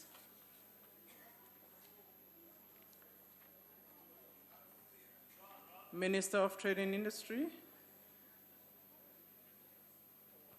Thank you, Chairperson. Since I'm the first one to respond, may I'm sure on behalf of all my colleagues, extend our best wishes to all those who will be celebrating Diwali, which the Honourable Singh indicated is the Festival of Light. May I also then respond to the statement by the Honourable Mantash. The Sipler plant that will be established in the Dubai Trade Port is indeed technological leadership, a new innovation that will be coming to South Africa.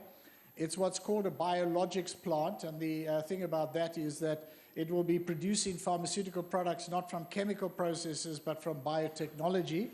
And more specifically, this is called biosimilars, which basically means that it will be producing generics from biological processes. It'll be producing anti-cancer medicines, and the advantage that they have over chemotherapy is that the chemotherapy medicines very often destroy the good cells as well as the bad cells, and these will target only the cancerous cells. It is a groundbreaking technology that's not in existence in this continent and in many other parts of the world either. It's a statement of confidence that they have in South Africa, that they're coming to the Dubai Trade Port. The workforce will be highly technically competent people. They're very happy that they can draw those from the area. And it will be a very, very important new development to produce affordable new medicines for the people of South Africa and also for export. The construction will be taking place next year, and the plant should be in full operation by 2018. Let me also thank the Honourable Koonhoff for the statement he made. I can only endorse what he said about the opportunities that are now created by the Economic Partnership Agreement for the wine industry, but also some of the points that he was making about how the industry will need to reposition itself and its products to take advantage of those opportunities. Thank you very much. Honourable Minister Masuta. Thank you, House Chair, for the opportunity. Let me also reiterate what I said in my speech earlier, that given the fact that the House has determined that we will have the opportunity to have a full presentation on our decision as the executive with regard to the ICC withdrawal, I will not elaborate much on the reasons as such. Point of order. Use the opportunity. Order, Honourable Minister. What is the point of May I order? address you in terms of Rule 90, Madam House Chair? Yes. Rule 90 deals with the rule of anticipation, and it says the rule applies when it anticipates a discussion of a matter appearing on the order paper or agreed upon by the programming committee. We've not had this item on any order paper, nor has the program committee, which was meeting on Thursday, applied its mind to it, and therefore we cannot determine that there's a reasonable prospect that we will be discussing it in terms. So frankly, in this case, the minister is using the rule of anticipation to wiggle out of accountability to this House once again. Thank you, Honourable Member. I've noted the issue that you have raised in terms of the rule of anticipation. Seated here, I may not be privy whether the minister may be in his part, in the response he might have received. There is a suggestion that the matter will serve in the programming committee. However, the minister will respond to the issues the way he deems fit in terms of the member statements. Honourable Minister. Thank you, House Chair. If indeed the facts are as the honourable member make them out to be, well, perhaps he's more informed than me. I will not dwell on the matter except to say that I am reliably informed that I'll be given an opportunity to make such a statement, and indeed at that opportune time we'll have that opportunity. But let me indicate the following, and that is that of course the DA has every prerogative to approach courts, especially when they cannot take the heat here in the House to try and resolve political issues. We know you for that. And of course you are entitled. We're not qualming about it. But you see, the thing is, 1 minute you say that this House should have been approached, and on the same breath, you preempt an engagement in this House and you run to the courts before you give this House an opportunity to engage on the matter. So you have your cake and you eat it as always. But we forgive you for who you are. You are always consistent with the kind of political animal that you've always been. Let me indicate, though, that what is a bit concerning to me, it's when members of the judiciary, retired judges, Order. under the auspices of... Honourable Member, unfortunately the time is up. We only have 2 minutes for ministerial responses, and that is up. Honourable Minister of Water Affairs. Of Water and Sanitation. Sorry, Minister of Water and Sanitation. Thank you, ma'am. Thank you. I welcome the comments that have been made around the water pollution in the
matter.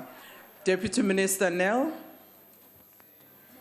Deputy, thank you very much. We welcome the statement by the Honourable Ranto congratulating the chairperson of SALGA, Parks Tau, on his election as the president of the United Cities and Local Government.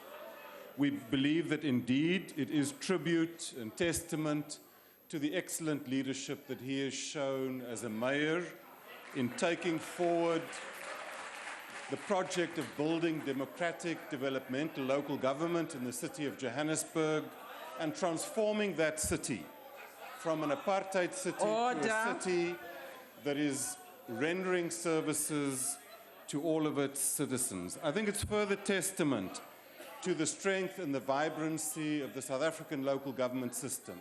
The constitution and the laws that we've passed in the past 15 years, the efforts that we've made through the Back to Basics program of ensuring that local government puts people first, delivers basic services, practices sound financial management, good governance, and builds strong, resilient institutions. I think what's also significant is the fact that Mr. Tau was elected as president of UCLG at exactly the same time that UN Habitat 3 was taking place, which led to the adoption of a new urban agenda. Fortunately, again, South Africa has played a leading role because our own integrated urban development framework that was adopted by Cabinet in April indeed mirrors much of what has been decided by the world in terms of the new urban agenda. So, Honourable Member, we thank you very much for your statement. Honourable Nkwinti. Thank you, Honourable Chair. Honourable Chair, I wish to thank the Honourable Member from the EFF on the farm evictions. Thanks very much. I just want to give the Honourable Members the number to call, because it's a toll-free number that we have a panel of lawyers who will respond and represent those people free of charge. 0800 007 095. Minister, if you can just be slow so that the member can take the number. 0800 007 095. This is a toll-free number. Call that number. There will be a response from our department who will refer the matter to a panel of lawyers who will represent the families free of charge. Thank you very much. Thank you, Basic Education Minister. On a point of order, Chair. Order. Just before the Minister. You're gonna Minister, if you can take your seat, Honourable Law. I'd just like to check, Honourable Chair, if the Minister can do a press statement on that number so that the other families can also know about it and the issue is not just here, or because it's a very important number. So I think it should be a regress to other means of communication as well. Thank you. Thank you. I think the Minister has taken the message. Honourable Minister Mshaka. No, thank you very much, Chair. Let me also thank the member for wishing well our grade 12s. Yes, indeed, we will be presenting this year more than 677,000 grade 12s, which are full-time, more than 150,000 part-time, which is also encouraging that even children or young people who had not passed matric are using the opportunity. And they'll be starting tomorrow. They've not started today. They're starting tomorrow on the 26th. And again, this year, we also we're witnessing an increase in the number of learners also who are getting to matric, because we have an ongoing struggle to make sure that children who enter the system at least leave the system at grade 12, which is an ongoing struggle. But the increasing numbers are very encouraging that we are getting more and more learners sustaining. And we will be announcing the results on the 4th of January. Thank you very much, Chair. Thank you very much, Minister. That concludes ministerial responses.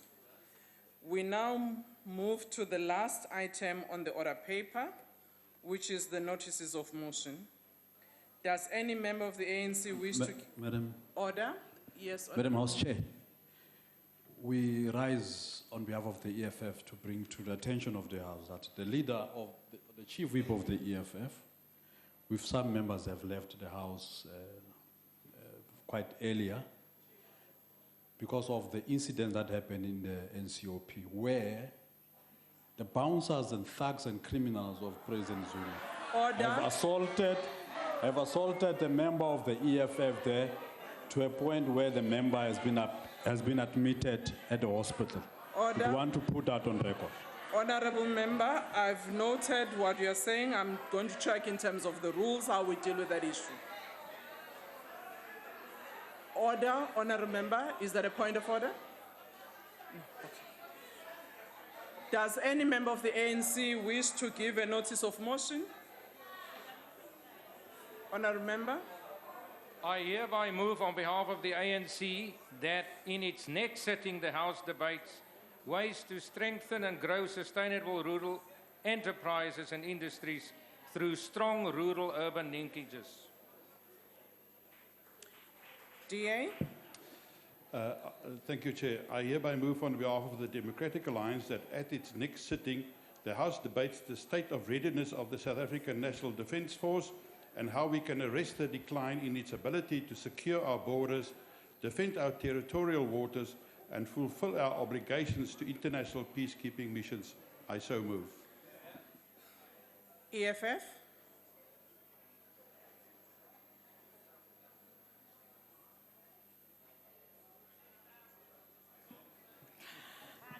Ngibonga sihlalo. Ngokulandelayo njenge EFF bengiyocela ukuthi lendlu ke ikhulume ngabantu besifazane abahlala ema-hostel ikakhulukazi lapha yana kwaMashi kuwa-39 lapho kuhlala khona imindeni ehlukene endlini eyi-1 nabantwana labantwana futhi uma uthi uyababheka abafundi abanazo ngisho itifiketi ukuthi nabo ke belandelelwe ukuze babhekwe njengabantu bala eSouth Africa. Okugcina ke bengithi besaphapha nje lapha yana lento yokushawa ngiyacela nayo ilandelelwe owesifazana noMntolele uZuma uyahleka angimazi ukuthi yini emhlekisayo ewumangameli ubaba omumbi ongahloniphi thanda impi. Order, honorable member, ANC. Order, Chairperson. Chairperson, I'm here. Order.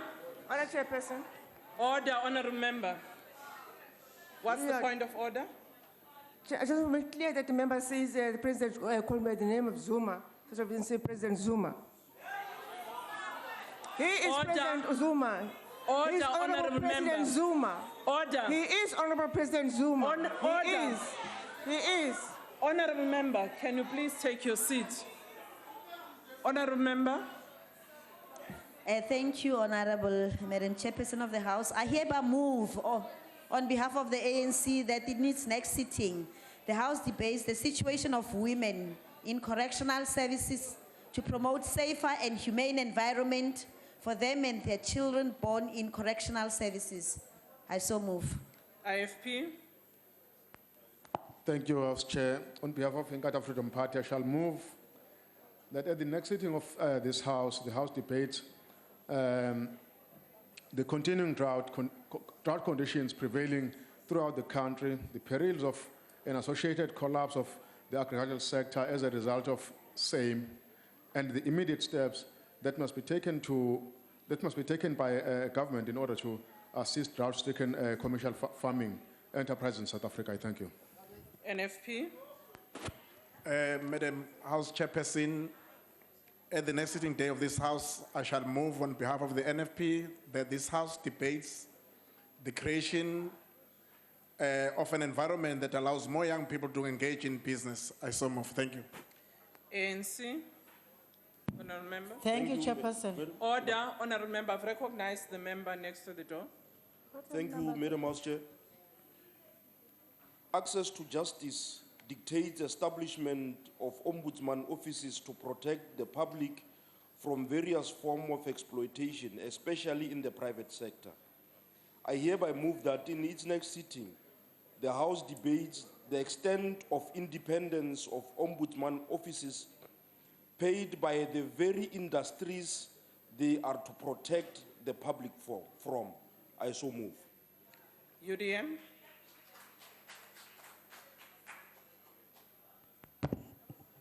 Thank you, Chairperson.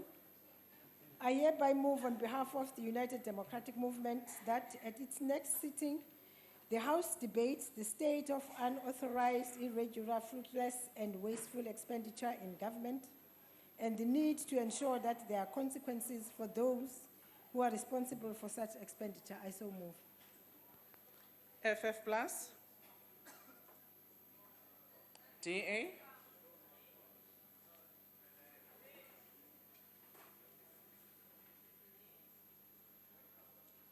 Thank you, Chair. I hereby move on behalf of the Democratic Alliance that at its next sitting, this House debates the increase in SANRAL's debt levels over the last 10 years, from 6 billion in 2007 to 47 billion in 2016. The reasons for this and how this can be remedied. Thank you. EFF. Ngiyabonga Sihlalo. I rise on behalf of the EFF to move that in its next sitting that the House debates process to appoint the National Prosecution Authority National Director to ensure complete independence of the NPA. I so move. ANC. Honourable Member. Thank you, Chairperson. I hereby move on behalf of the African National Congress that in its next sitting, this House debates engagement of the black capitalist class as a necessary force in the development and transformation of small and medium businesses in the fight to address inequality, unemployment, and poverty. I so move. Cope. Cope. ACDP. ACDP. ANC. I hereby move on behalf of the ANC that in its next sitting, the House debates ways to effectively deal with illegal electricity connection and meter tampering that are a significant cause of injuries and fatalities in the country. I so move. AIC. Ahang, SA. ANC. Honourable Member. Thank you once more, Chairperson. I hereby move on behalf of the ANC that in its next sitting, the House debates the need for active citizenry and social activism in order for our democracy and development to flourish. I thank you. APC. PAC. DA. DA, you passing. ANC. Thank you, Honorable Chairperson. I hereby move on behalf of the ANC that in its next sitting, the ANC look at high levels of crime that have led to establishment of enclosures and estates, leading to establishment of governing structures that are not monitored, exposing South Africans to new forms of governance outside the laws of the country. I move that in its next sitting, the House debates the extent to which South Africans who find themselves entrapped in these circumstances could be assisted to protect and access their rights. I so move. Thank you, honourable members. Just to indicate to political parties, no opportunity was transferred. Remember that we now have got 22 opportunities. So I was calling in terms of the order that follows here. But again, just to remind members, in terms of the rules, we need, as we address one another or as members, we say honorable member or Mr., which is what was agreed in the rules. I just want to remind members that if you don't feel like saying honorable, but still you must say Mr., Ms., or Mrs. in that case. So I just thought it's important for me to remind because we might have all forgotten. This concludes notices of motion and the business of the day. The House is adjourned.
cities.